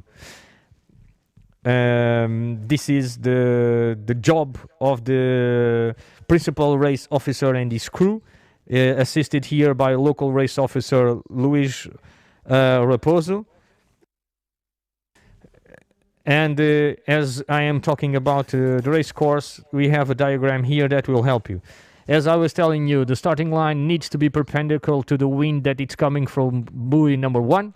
And then the next mark to be put is going to be this number 2. And the last ones are these 2 here on the left, these 3S and 3P. Because sometimes the wind that it's coming from 2 to 3 is different than the wind that is coming from 1 to start or 1 to 4. And this is more or less how not more or less, exactly how it is the race course. In the end, they come through that gate, they do this reach, and then they finish upwind from the buoy number 5, the mark number 5, to the finishing line.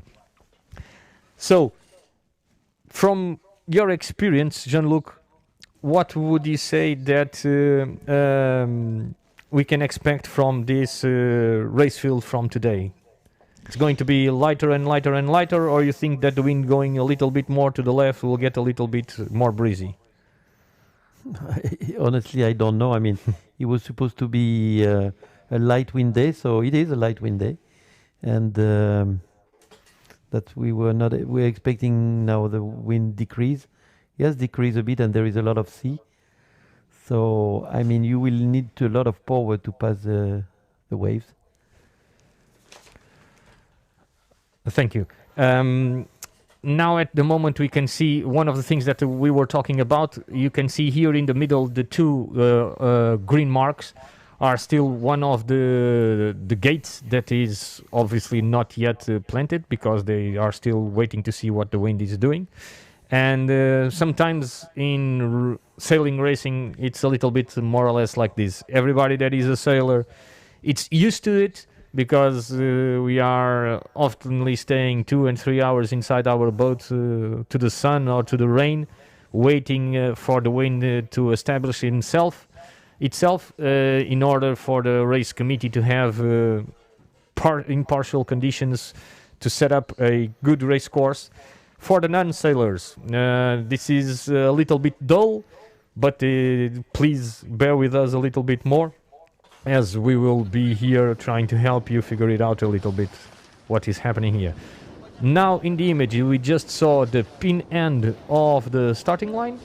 The pin end of the starting line is the left hand side of the starting line. The starting line has a right hand side and the left hand side. The right hand side is a much bigger boat from the race committee than this one that we just saw. It's a white and blue boat that has a very big flag pole. In the top of it, it has an orange flag and a yellow flag that it's branded with Ilka.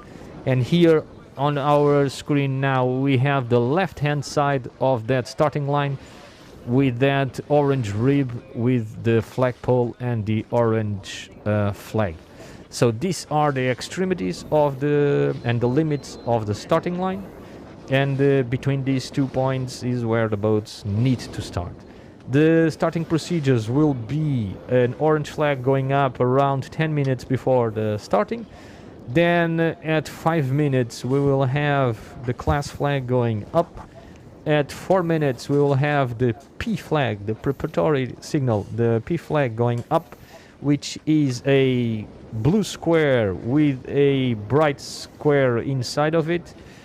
From 4 minutes to first minute, for 1 minute we will not hear and see anything, and at 1 minute the P flag, the one with the squares, will come down, which is a big square blue with in the middle with a big white square.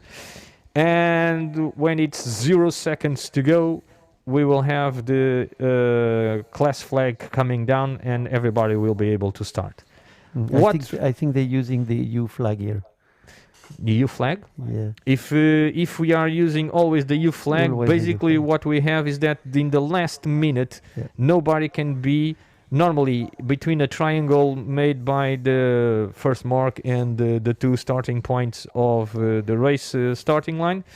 And if you are over there, then you need to if come the down. start if the start go, then you will be UFD. Yes. And if there is a recall, you can still restart. But then when there is a black flag, as we call, then you black flag start, and then you can't restart at that point. Really good. But normally they usually start with UFD flag. I'm trying to see here on the race committee boat in the left side of our screen, but it appears that we still have an AP flag. I will try to double check that information. And we'll get back to you soon.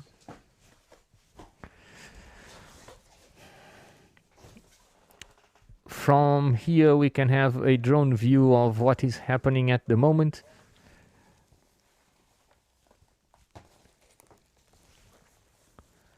All the boats stacking up a little bit closer to the race committee boat on the right hand side of the starting line, which is at the moment our left hand side of the screen. The boats are lining up. Warning signal was already displayed. Yeah, we're getting very close now to the start. All the boats lining up. In the middle we have some boats more advanced than in the right hand side. On the left also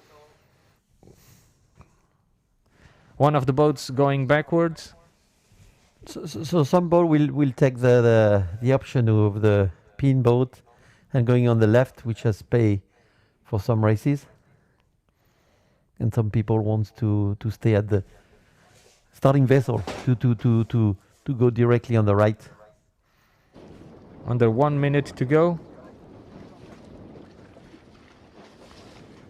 So we could see Anne-Marie Rindon from Denmark. You have Denmark, and she has a logo on there, and there is a.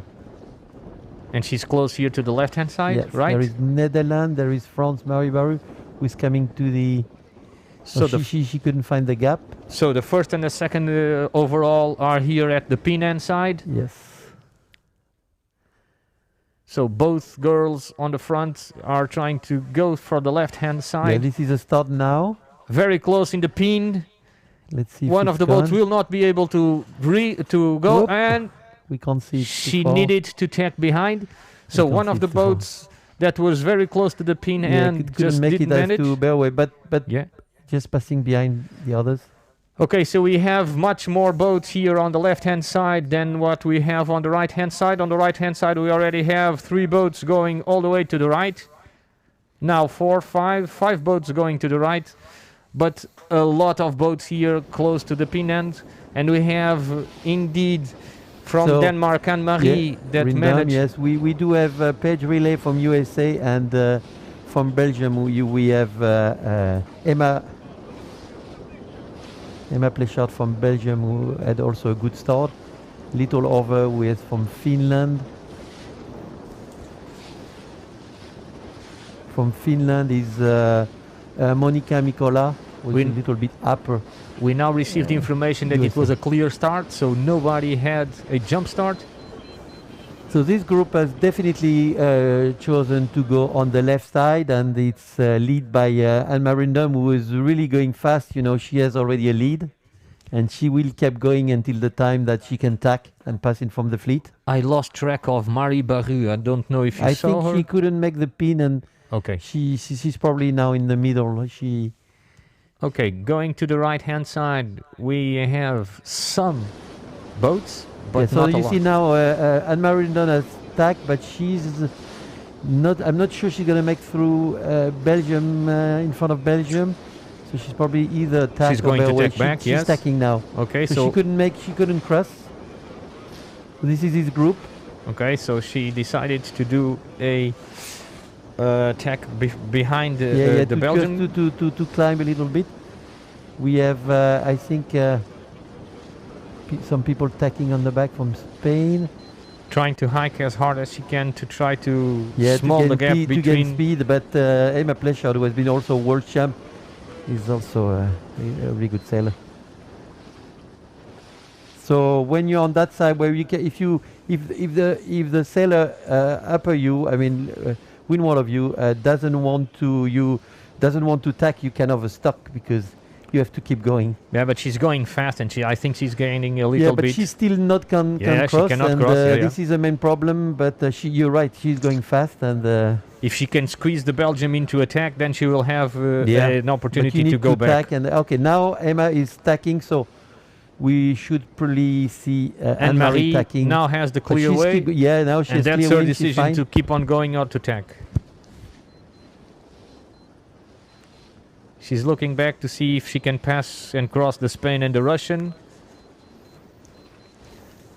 Here she goes. Yes, she goes. Yeah, she needs to come back because the rest of the fleet is totally on the right side over there, and yeah, you have to keep it close.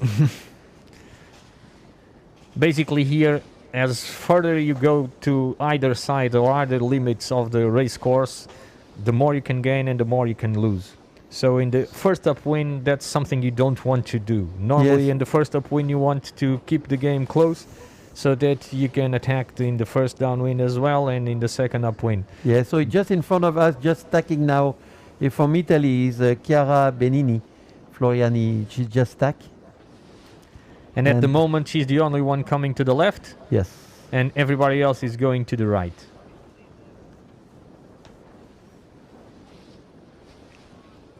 Interestingly enough, on the right next to is Daphne van der Watt, next to Anne-Marie Rindon, just behind from Netherlands. This is the closest people we can see. So now you see Italy is stacking again. I'm not sure it was the right thing to do because you need to stay with the fleet. I mean, that's maybe she was the air was not good and she just wanted to get more clear air by tacking like that. I think so. Yeah. So we see also Norway over there. We see France, Marie Barrier, Norway, Flynn Host. More in the middle of the pack. Yeah, well, yeah.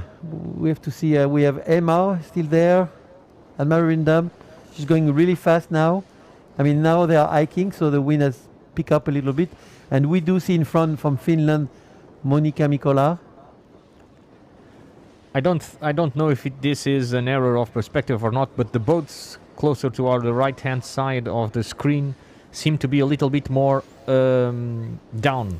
Yeah, so a little bit more open, which would suggest that the wind went a little bit to the right. Yeah, and if that is true, the girls that went on the right will have a small advantage. Not easy to tell, yeah. But again, seeing it on the television and not on the water, it's very hard because of the perspective. Even sometime on the water, it's very hard to tell. Yes. If you're passing, it can change 5 degrees and then everything is back.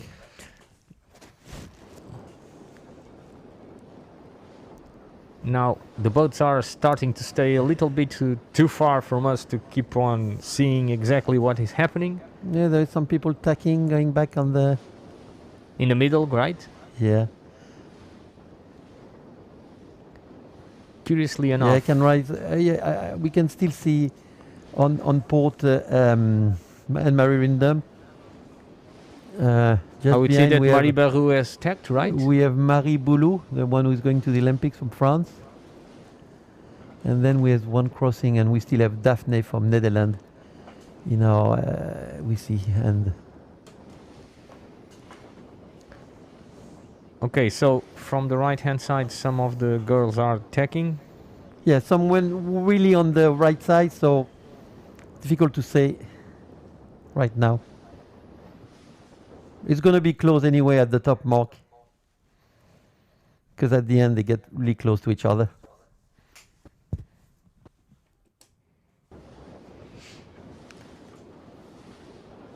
We are trying to get some more information for you folks. Yeah, we pretty far away, so we have the same view as you guys. Here on the chat we have some French supporters, some Italian supporters, and some Hungary supporters as well, trying to make an E sound and supporting the girls on the water. Yeah, we have from Hungary, we have Maria Erdi, who is a really good sailor also. Okay, so first crosses.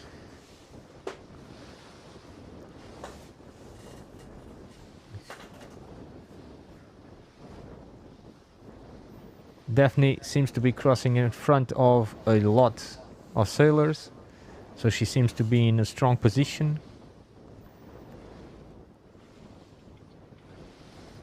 Now we have a Portuguese supporter as well on the chat. Hello, Sofia. Some Belgium supporters joining us as well.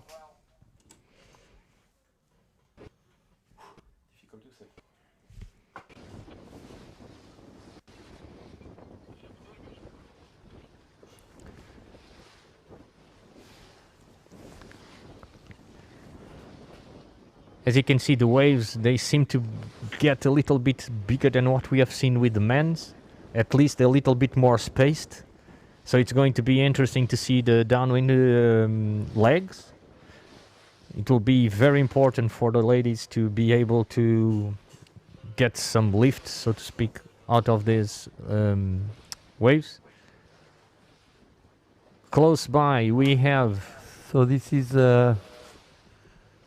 Marie Boulou over there, and then a little under, this is Emma Pléchard, and who's going fast now. Joining us, we have also supporters from Canada, Cyprus and Greece.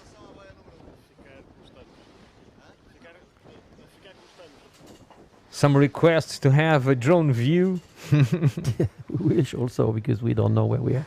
We are with you, Pedro Costa. And I would say that this is a Greek supporter? Yes, or Cyprus. Or Cyprus, yes. but it's in Greek. And we can afford now to We are trying to understand a really little know bit what to is have another happening. view. Yeah. We will have a better situation coming to the mark. Yes, yes. As closer as we get to the mark, we will have the teams coming closer to our cameras, and so we're going to be easier for us to start to see what is happening. Okay, so still going to the right. Most of the fleet are really pushing it to the right. I would say they are getting really close to the ley line. Yeah. That's my guess. Here on the commentator booth, with me, Jean-Luc Michon, class representative, and myself, Nuno Ferreira, from a sailor from Portugal. Never been in a Ilka before.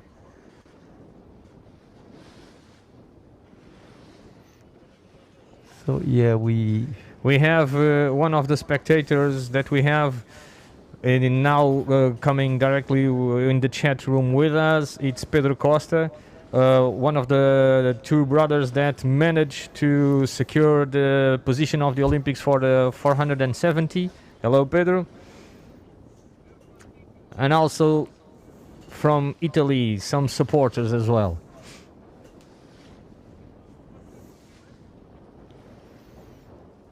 And I just received information that if Pedro Costa asked us to have a drone image, the director will try to put, here it comes, the drone vision from what we are trying to see. So spread. Here we can see the green mark is the upwind mark, which is the objective of all the girls at the moment. As we can see, the fleet is really spread. It's very, very much spread from what we can see. Look like it could be on the left side. Some of the girls already coming to the ley line on the right-hand side. On the left side, but not easy. Depending if it's lifting a little bit. It seems here. I would say that the left-hand side seemed to be a little bit more close to the mark. Let's give it, I would say, 3 minutes or so to be absolutely sure of it.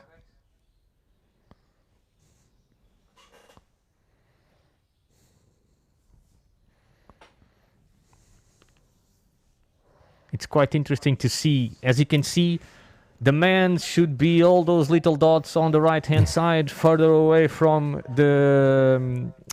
us. In the middle, you have a lot of white little dots, which is the silver fleet from the Ilka 6, the ladies. And closer to us, these whiter dots that are trying to approach this green mark, they are the gold fleet of the Ilka 6, the ladies that managed to secure the first 46 positions in the last 3 days. We have Modjaye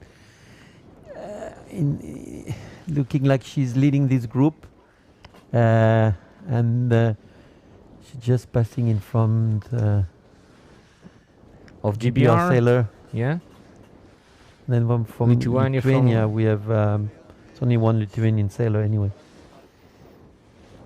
This is the first leg, I would say again. Victoria, this is the first leg, the first upwind leg of this first race of the gold fleet for the Ilka 6 women class. And then we have Louise Cervera from France, who just look like she's in front. She's going to be in a really strong position to come to the mark. But we don't know from the other side. So but I would say that here on the left, as you said before, Jean-Luc, they seem to be holding a very strong position if the wind does not go to the right, in the right-hand side of the ley line. So we see Modjaye just stack with Louise Cervera over there, Victoria from Lithuania. And we have Josephine Olsson from Sweden just passing in front. I would say behind. She had to bear weight just to pass behind. And we have again Anne-Marie Rindam, who is just stacking under. So coming from the left. So really, really close now. Really close. So left and right, I would say they paid off more or less exactly the same. I mean, it's really close now. I mean, of course, you see all that group, online. They're all online and on the ley line, and they're all on starboard. So it's gonna be really tough for the one coming on port to find a So at the moment, a stop. You see, now they're coming. in the lead we have Anne-Marie Ridon. She's Anne-Marie leading Ridon again. overall, and Amazing. now she's leading this race as well. Very strong. Amazing. In second position, We can't tell. It's well, we can't tell you because we are too far in this drone image. I The think drone it's image is Jaye. No, it's Josephine Olsen from Switzerland. It's not clear enough for us to see. Some Sweden, I think. Sweden afterwards, Josephine Olsen. GBR. Then I No? can't really tell. I mean, we have somebody from Russia. Well, somebody not being able to get on that point coming from the left-hand side. The left ley line is always a tricky one and a dangerous one.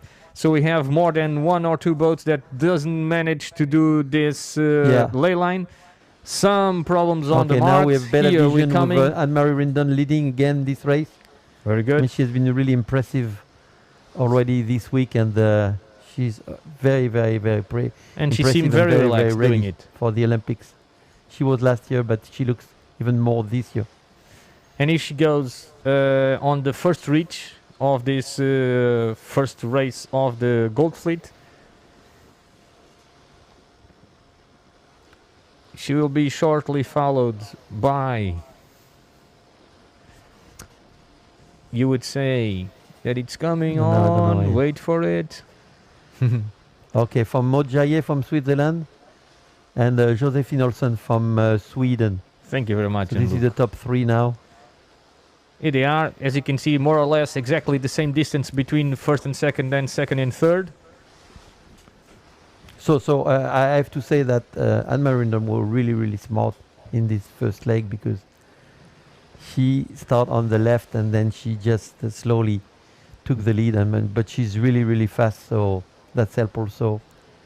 I would she say knows that- how to make the boat fast, so that's really takes a long experience to do that. So, But I would say that we cannot say exactly that it was better on the right or yeah, better on the left and because also she they didn't got go all there the way very up. You know, close. Yeah. she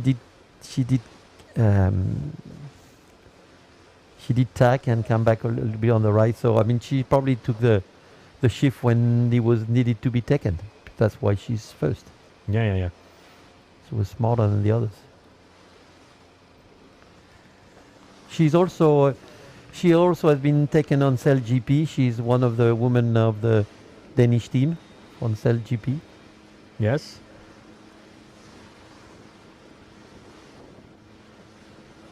So she has already a pretty good lead. Extending, it looked like she's extending the lead. I mean, we were not Yeah, it completely depends on the sure, perspective. but Yes. I mean, with the distance, but of course the perspective is different. But she's definitely moving fast, and she's Now we are joined by a fan from Israel. For sure, she's very happy with the ticket for the Olympics.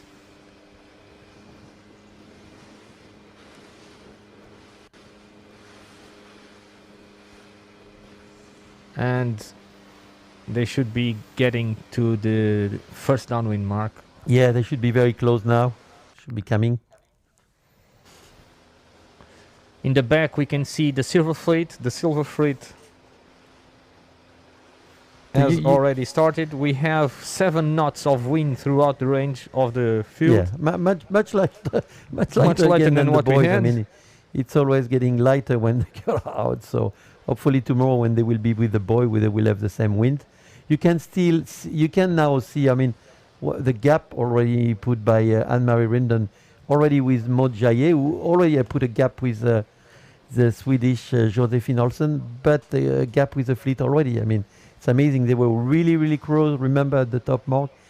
Okay, now we're getting to the mark, and now we're getting Yeah, downwind. she managed to extend a But little if you bit. remember when they were passing the first mark, I mean, everybody was really, really close, Yeah. and I mean, they were on line really close, and now it's some people are just extending their lead and moving fast. So Earlier on the men's fleet, we did manage to see in this mark exactly a little mistake from one of the competitors. He managed to flip the boat over. yeah, because maybe Very I don't know strange. why, what's happened, because It was a little bit more windy, the truth is that, of course.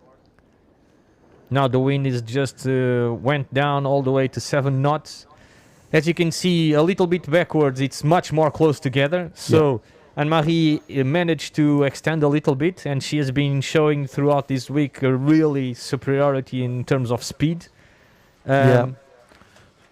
Down here, now we are starting to see a very close fight. Just next to us is Tuula Tenkanen from Finland. She's a sailor going to the Olympics from Finland.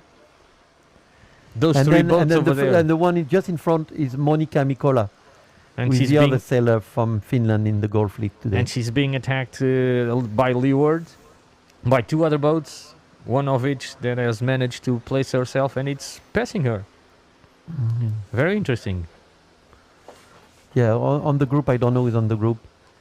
Yeah, from this angle, it's impossible for us to tell you exactly which sail is from which country. Yeah, they are very close to each other, so you need to get some fresh air to keep going. Interesting enough, the difference on angle from the boats. Some of them going really low, and some of them... You have to play with the waves. But immediately some of them managed to secure a very low position out of that mark. Yeah, very interesting. But the wind, as we said before, is looking like it's getting low and low.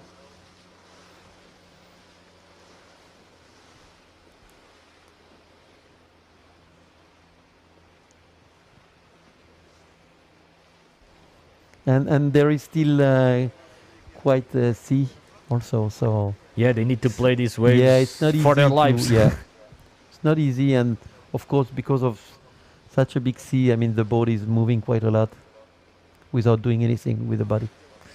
Again, in the Sweden seems to be a little bit lower in third position, and perhaps that will bring her closer to the second position in the end of this downwind leg.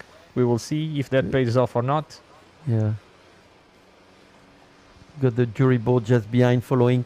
Yeah. Remember, you just go, you don't go straight. I mean, all the time you're just changing direction to be able to pump. So I don't know. I think it's still condition for surfing. Yeah, but it's not easy. Seems to be but not that easy. rule 42? Excuse me? The rule 42? Yeah. The rule 42, it's very much in use here.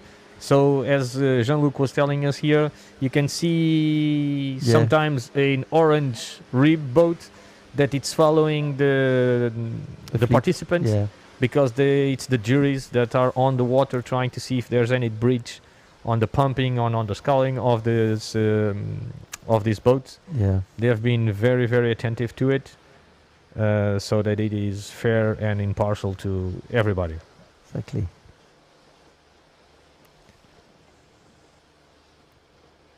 Race committee confirms us that we have 7 knots of wind. So the minimum is 5 knots. So I really mean, low. as we expected, unfortunately. I mean, we will get lighter wind today. It was better this morning. I mean, not this morning, but for the boys. I mean, when it seems that out. tomorrow and the day after it's going to be hard. Or at least maybe more wind than the day before for the girls. So and a lot of rain as well. It's Friday. Rain, a lot not of rain. Good then.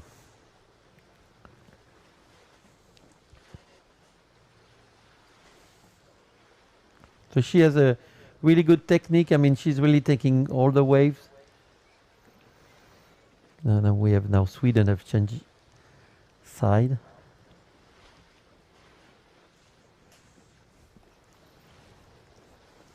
It's really a long run. You need to again to be concentrate and try to take each wave. It's difficult in that wind condition. Yeah, especially in this one. Yeah. You can lose a lot and gain a lot. Exactly. By keeping concentrated.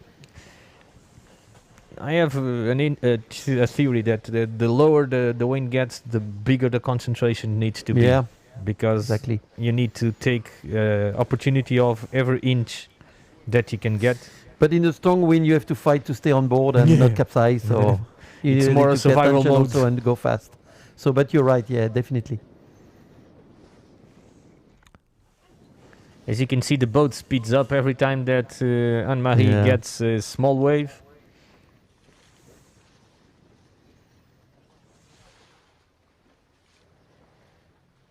Yeah, she's very comfortable in front now.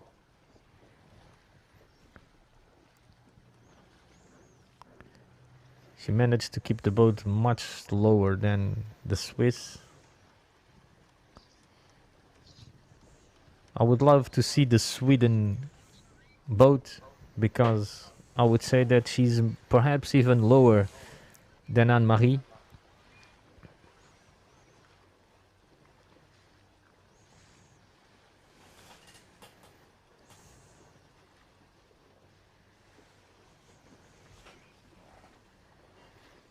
It's already a long race. I mean, it's takes some time to.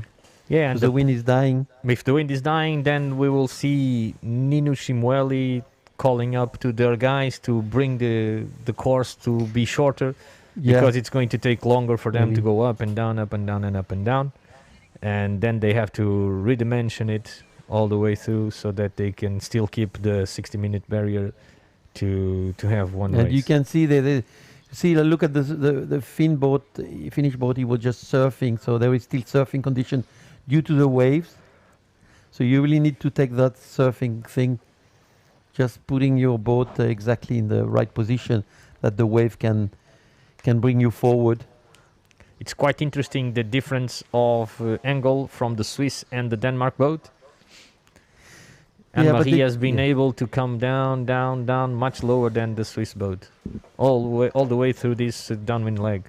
Now at the moment, both pointing the same way, but now trying to come a little bit lower than this. So we have a better view now. Yeah. Yes, I would say that but she still have a good lead. I mean, if the Swiss has to jibe, yes. Yeah, but Anne-Marie had a good lead, but Maud is not too far. But we still have the Sweden here. Yeah, Josephine is doing pretty good. In the middle of our screen, we have with many Olympics, so she knows how to sail the boat. It's pretty spread now. Yeah. It's like it takes forever. I would say that she would be coming close to the downwind gate. I hope so. The drone is now going a little bit further away from the boats, and we might just start to see those two green marks that will represent the downwind gate.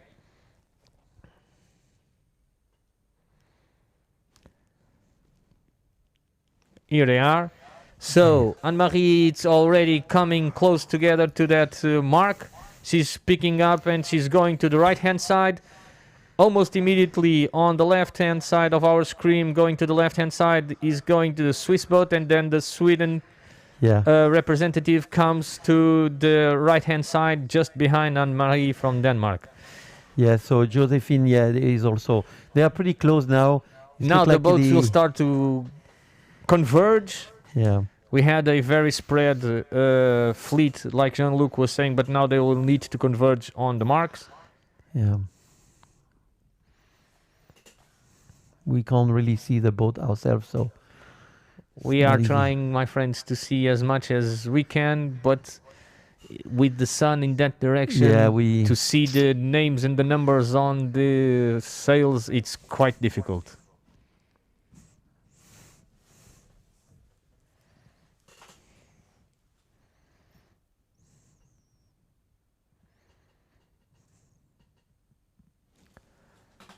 A lot of boats on the Silver Fleet have been UFD flagged. At least 1, 2, 3, 4, 5, 6, 7 boats have been UFD flagged. Okay, here a situation on the mark from a boat that is trying to ask for room. Yeah, for Mark Room, and we just saw Japan passing. Okay, so the Swiss on the front here at the left-hand side, that was in second place, has now decided to tack, and she's going right, coming all the way from the left-hand side of the course and crossing almost in the middle of our screen.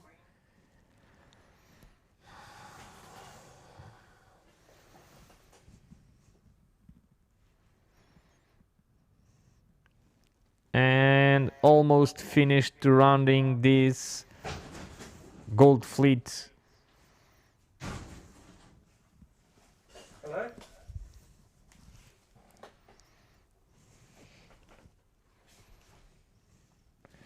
Here it is. So everybody is already finishing crossing this downwind gate, and they are starting the second upwind leg.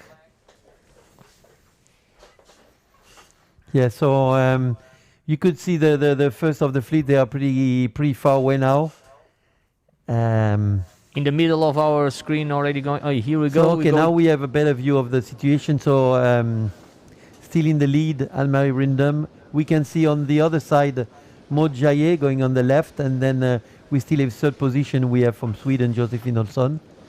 The rest of the group is a little farther, so we can't yet really tell who is there.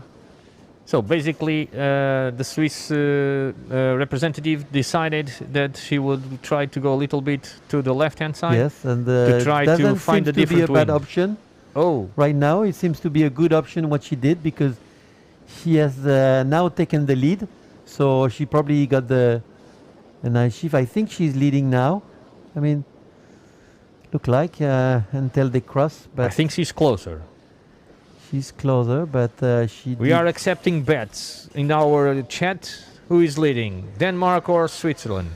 I think it's Switzerland, because Switzerland took, you remember, she didn't take the same mark. She went on the right, and then Denmark was on the left. If you do remember that. So it was better on the left. Okay, perhaps Anne-Marie thinks she cannot cross and she decides to Yeah, tack because underneath yeah. the Swedes.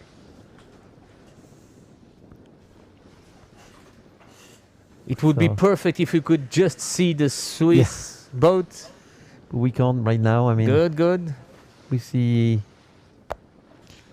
And there Swiss, she is. Yeah, Swiss is in the lead, but there is also some more boats on the right, so they probably got a nice shift. You know, you could see now.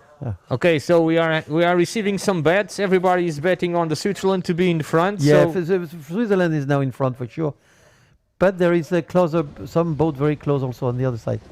So this very is good call Marie from Barry Anne-Marie from to France. come back and try to get it It's tacking closer. now. We do have what is it, from GBR. I mean, she's passing in front of GBR.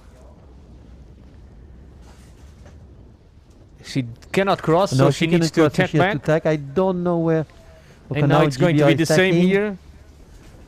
GBR. Okay, we have one bet on Denmark.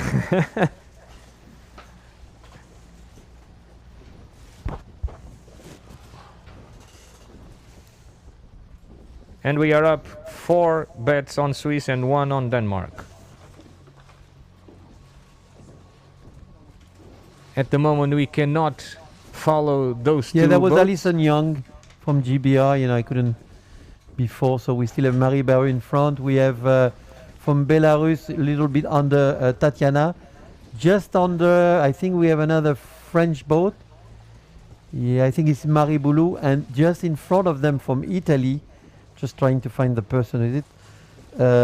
From Italy.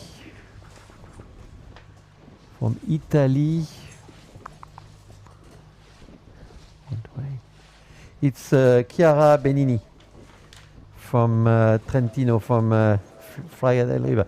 Okay, now just interesting that It seems that Denmark is in the lead. Denmark has got the lead again.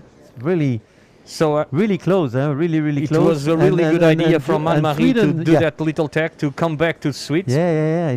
I would say that Anne-Marie has a little bit of edge on speed. Yeah, exactly. And then yeah. she saw that tactically she was losing. Then she tried to reduce the loss, and she went close to the Swiss boat. And then she put the boat going, and she got back again to the lead. Curiously enough, the Swiss competitor now is coming all the way to the right. Jaillet, yeah, she's keeping going. And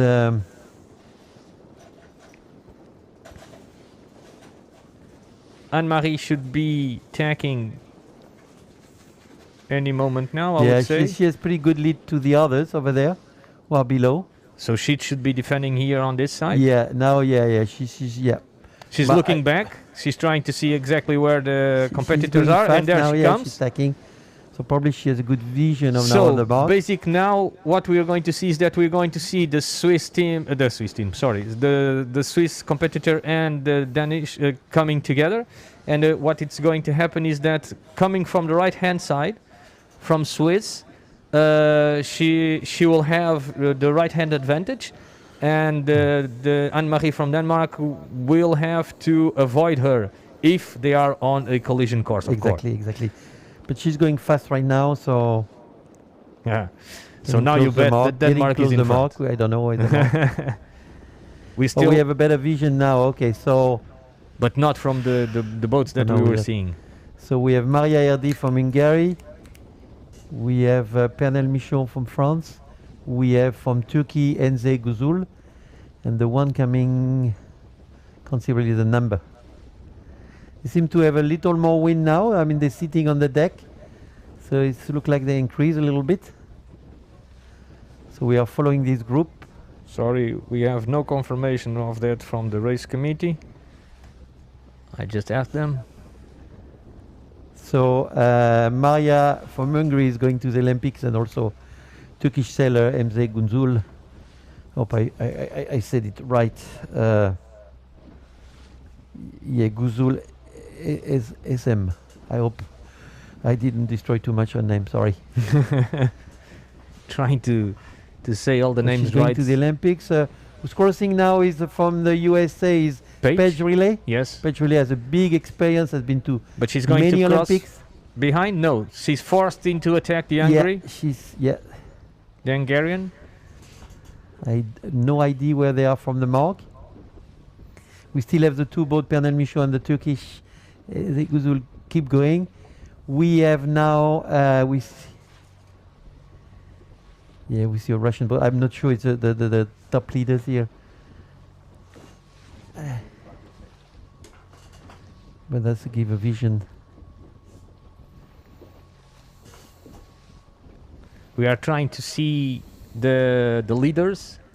So again, we have from Italy. We saw her before. I think it's it's Chiara Benini. Yeah, we saw her before. Thank you, Sophia. Okay, now we back on the top. And we are I back think. to the leads. So this is Modjaye still. I don't see where the mark is. I mean, it's a different perspective now. Modjaye from Switzerland. Here she is. I would say that she's looking up, so she must be really close, or to see where the competition is, or to see the mark. Yeah, from Finland we see Tula just behind. Tula Okay. Tenkanen, who is going to also. I do would the say Olympics. that in a few seconds we will see Maud trying to tack.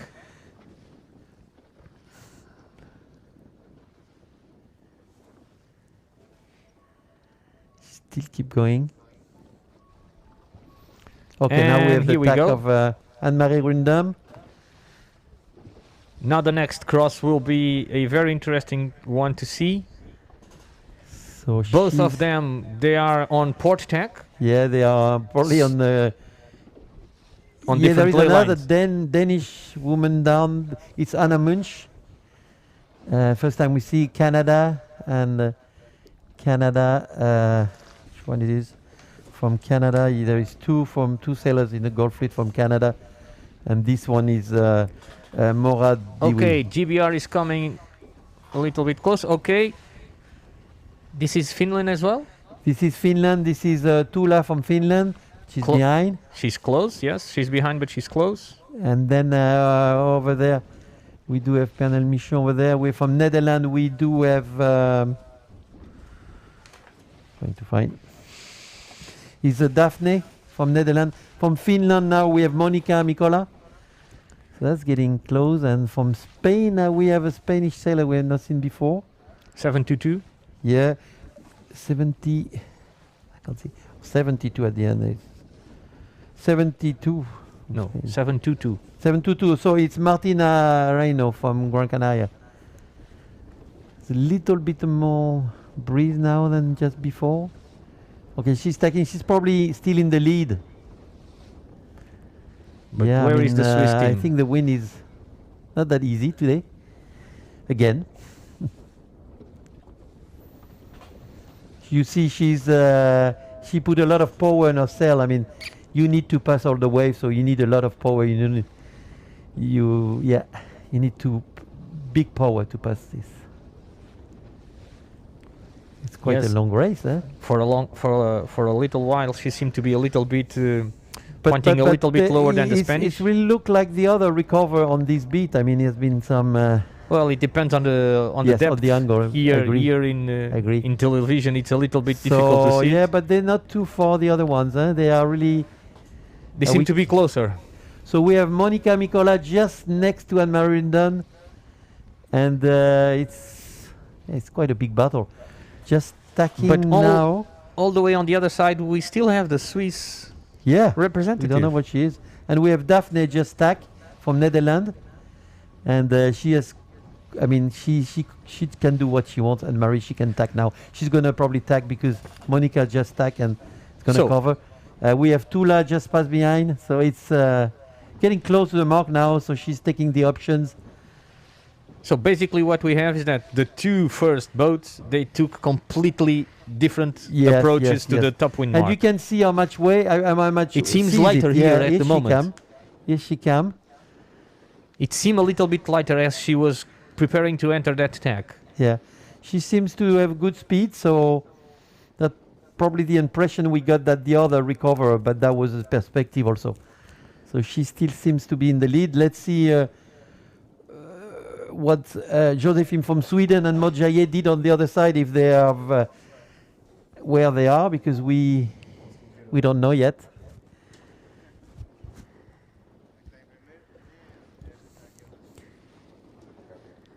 But now she's moving faster. The wind has picked up a little bit, so it's kind of it's a little more wind now. They're hiking a little more. Okay, really close to us. So this is Maud Jaillet now, yeah. It seems lighter. Here, at least here.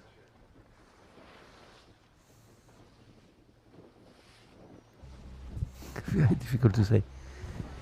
Here it seems a little bit more breezier. Yeah. The impression when depending the angle. So it appears that she's hiking much more than Moya. But she's hiking. She's a little bit out. So she's flattening her boat to go fast. I mean, she's Sweden. She was in third position.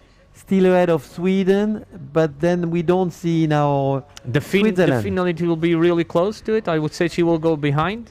No, I think she will pass. Okay, she tacked Sweden, but you're talking Finland, of course. Yes, of course. Sorry. But Denmark is passing in front. But as you can see here, it seems much lighter. It's not very, yeah.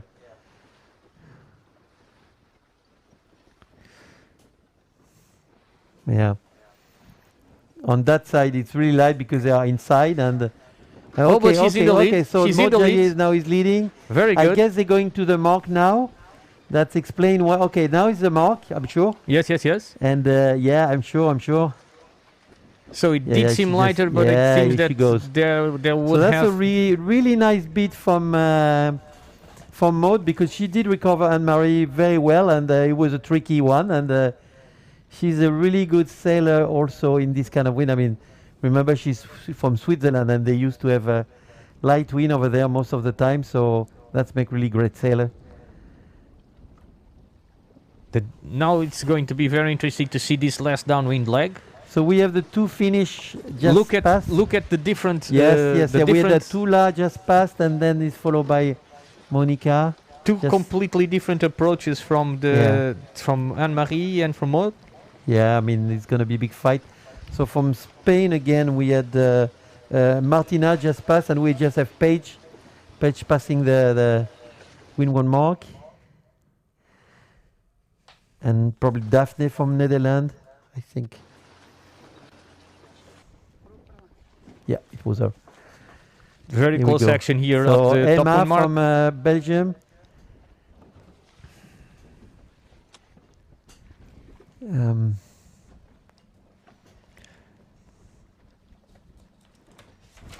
Trying to squeeze between two boats. Over there we have from France Yeah, we have Marie Baru. After that, Russia.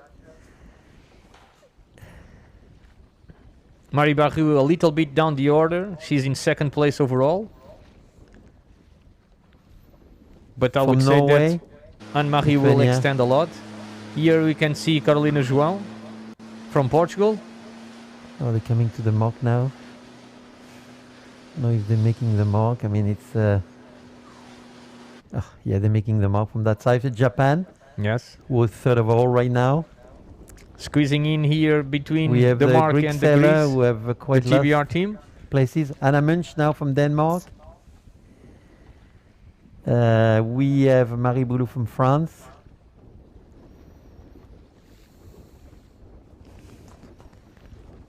From Germany. We have Pernelle Michon from France. From Netherlands. So we have Maxime just passed. And now Carolina João coming to the mark as well. From Poland, could be Agata Barwinska. Need to check. Yeah. No, those are Magdalena Kwasma. So we have Modera. We're gonna have she's she touched the mark now from Spain. Yo, she touched the mark. And now we have the Israeli girl qualified yesterday. Yes, we just have seen who was in 10th position right now. He was Luis Cervera. It's a difficult race when you pass in the gold fleet. Difficult. Yes. So all the top sailors, so they're still passing. From Canada, Sarah Douglas. She's also going to the Olympics. She's not having the best regatta here. It's complicated. And now we are back on the lead. Back in the front we have. It seems that Anne-Marie has managed to overtake. Yeah, it's going to be a big fight here. I mean, the first one who will arrive to the gate at the bottom, I mean, we'll have a big advantage to the other because she can cover on the reach and cover on the last beat, but still it's going to be a big fight. So this will be the decisive moment, I would say, this last downwind? Yeah, I think then you need to use your technique. I mean,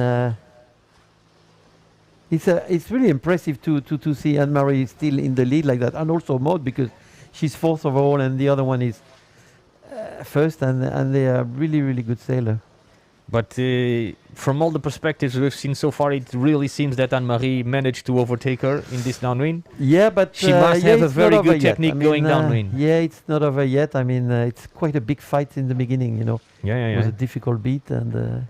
So she was leading in the first upwind. She was leading in the first downwind. Then she got overpassed by on the second upwind. Yes. And she now seems to have recovered the first position. But they're not exactly at the same place. I mean, depending if you get a little bit more pressure, it's extremely close. But she seems to be closer to the gate.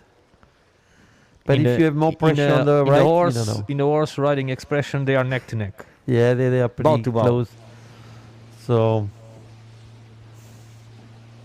it's very interesting here in the front. Yeah, you can see. So you have Josephine. I mean, you have down the order. Everybody is really close together.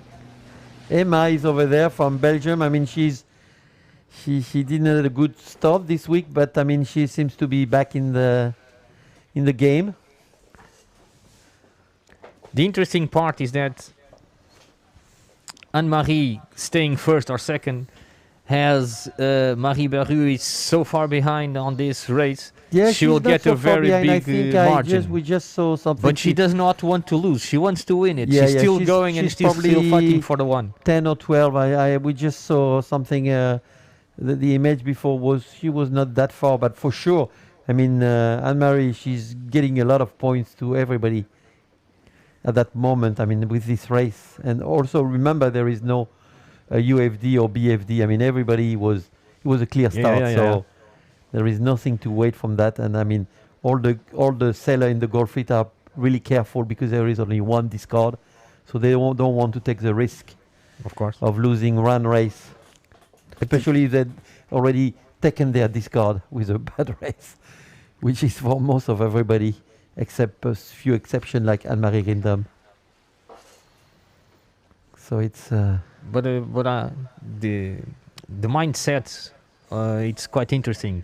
She could comfortably stay in second position because she was still going to gain a lot, but she's going for that first spot all the way. Yeah, she looked like she has a good technique. I mean, she's taking, if you take one or two better wave than the other one, and then you keep going, you gain meter, as I was saying, and she has gained some meter A to lot. Maud. And now at the moment she just gained a lot. It just has to be done with few waves, and then you keep going on those waves. But Maud is really close by, and she's it's not too far, so she's probably trying to put bad air to her. I mean, she's just working on it. So, but just like you said, if one of hers just misses one or two waves, then everything can change immediately. Exactly. So let's keep an eye on this pair of competitors. It's not over yet. It's not over yet because I say it's not over. It's going to be decided really at the end. So... Very interesting to see. But you see, you know, she's accelerating from time to time, and then after it's more. It's really a big fight here. It's really tough. She just lost 2 waves, and look at the difference what it made. And then look at that. She just surf. Look at this one. Impressive. That's what I was telling. She just surf and then. No, fantastic. She gained. Look at that. Look, she goes again. So she's gaining at least 10 or 15 meters. And then when you start to have the acceleration, you keep going, and then you have the next one, and then now she's again getting it, and that's the point. I mean, if you miss one wave, you know, mentally how hard it is for the girl that just went in front of her, and she just looks right, and then she just sees the other girl take off. She doesn't even look behind. She just probably feel where is Maud. Now she's looking behind, but you see there is some. You know, she just get those 2-3 waves, and that's give her the advantage. I mean, she was really concentrated and very consistent, which Maud was also, but because she missed those 1 or 2 races, she just... a round of applause for there is a Anne-Marie. difference now, which give quite a protection to Anne-Marie, you know. I mean, it's those 15-20 meters, it's quite important, especially at the end, because you can cover the other one, and number 3, I don't know who is number 3 right now. It's going to be really tight. But there is no danger with number 3, so you can still cover number 2 and stay in front, even if you do several tacks. So it was very focused. Anne-Marie that we saw in this last downwind, very skilled as well, because she needs to be, and it was perfect spot on as we saw, and we were there really close to it. We saw it happen. It was perfect. Yeah, that was pretty amazing. I mean, she's also such a polyvalent sailor that we'll see tomorrow in the stronger wind, and she's also really good. I mean, she's also, I would say, a little bit lucky, because someone like Annalise Murphy, who is really strong in when it's windy, is stuck in the silver fleet. So that's move out some opponent. But she is impressive what she does now in that wind condition, and we'll see tomorrow what she does and what she has done this week with a not easy sailing. So Anne-Marie ranking number 2 on this ILCA 6 class overall.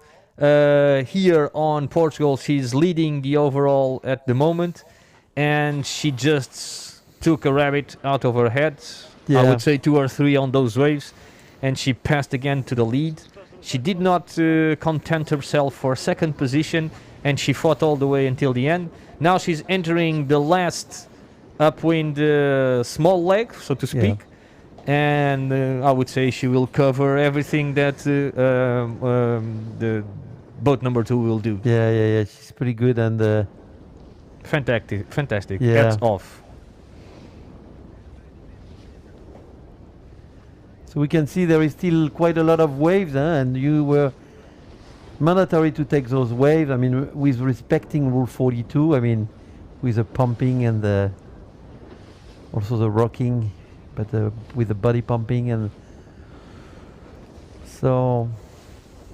We are still following Anne-Marie. She's tacking, so perhaps. Yes, everyone is not so far to each other. I mean, we will see, but strong fleet. Now she has stacked. She's going to the finish. There is look like a little more wind now. She's hiking. It's interesting because now they are hiking and there were no wind before, and now they're. So I think the wind is up and down. Now she's gonna win easily this race. But that's also good for Maud Jaillet because she's probably move up to second place overall now. Yes, of course. After this race. So she's already crossing the line. The boat that is really close to her, it's filming us, so it's not the line. The line is from that yellow pole on the right-hand side, and this bigger, whiter boat from the left-hand side. When we have a look at the fleet, look at how close they are. It's pretty amazing, you know. I mean, it's really close. You know, all the fleet now is coming really close to each other. It seems that the pin end of the finishing line, it seems to be a little bit more favorable. We're not sure because they look like they're more lifting on the other side. So I'm not sure. No, it's square. Yeah, I'm not sure. So here we have. So we have Sweden just passed, and I think it's the two Finnish women. I mean Tula and Monica.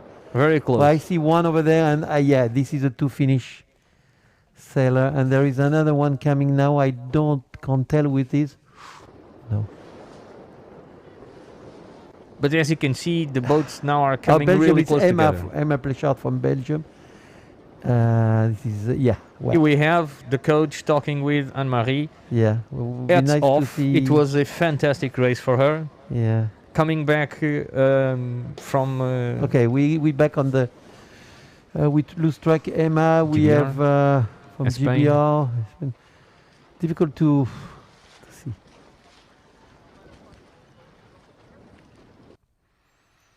I think we have now.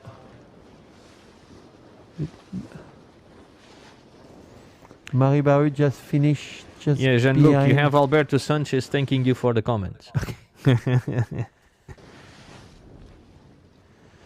From Norway, we have Lynn from Norway just passing. Another one from Spain. I just need to get the number. Another GBR coming as well, it seems.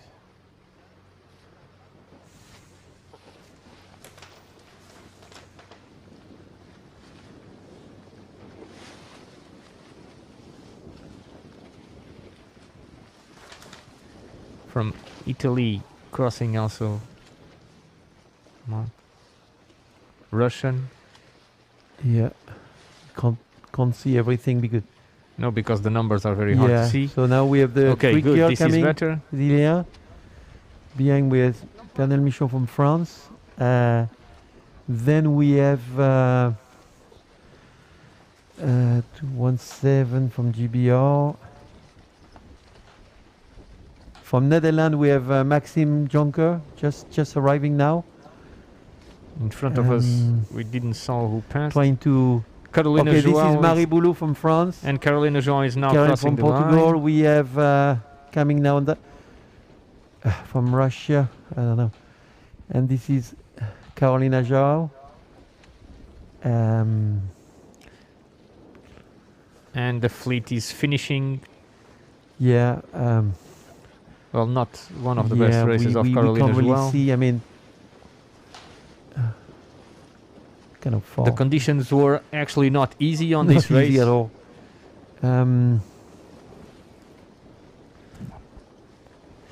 Well, Jean-Luc, thank you very much for the help today. It was fantastic. I think we just saw a very hard race and very interesting race. It was a pleasure to be with you, followers from the live streaming. Thank you very much. We will see you again tomorrow. We will start with the women and then we will go to the men again. Yeah, with maybe more win, we never know. But at least tomorrow the man and the woman golf fleet will sail together. So finally maybe the girl have win, and that can be very exciting to see all that, and it's going to be a nice competition. And I mean, what we can tell from today, I mean, we do have an impressive sailor with Anne-Marie Rindon, and she demonstrated again that she was fantastic, and that was really nice to see for everyone who was looking at the live this live race. Streaming, Thank yes. you. Thank you very much. Quite welcome. Thank you very much for everybody. We're signing off here from Vilamoura Sailing, a perfect venue for all these international championships, especially.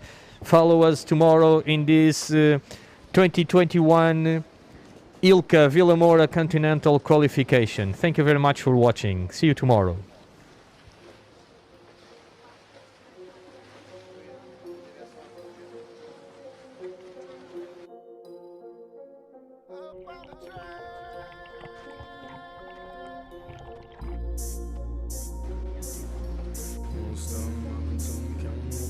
Why? Why cross continents?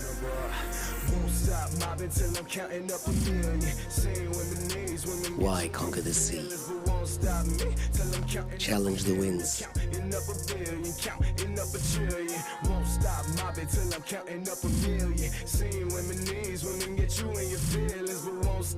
Why push boundaries and cross the limits?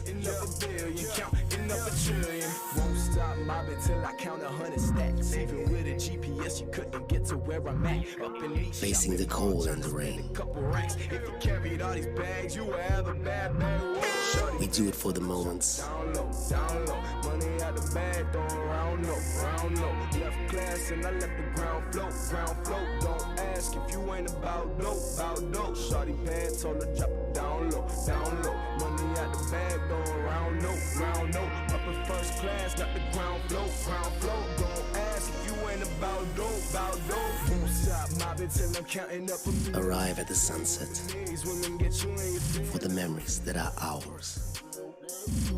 Proud Group, designing sailing destinations.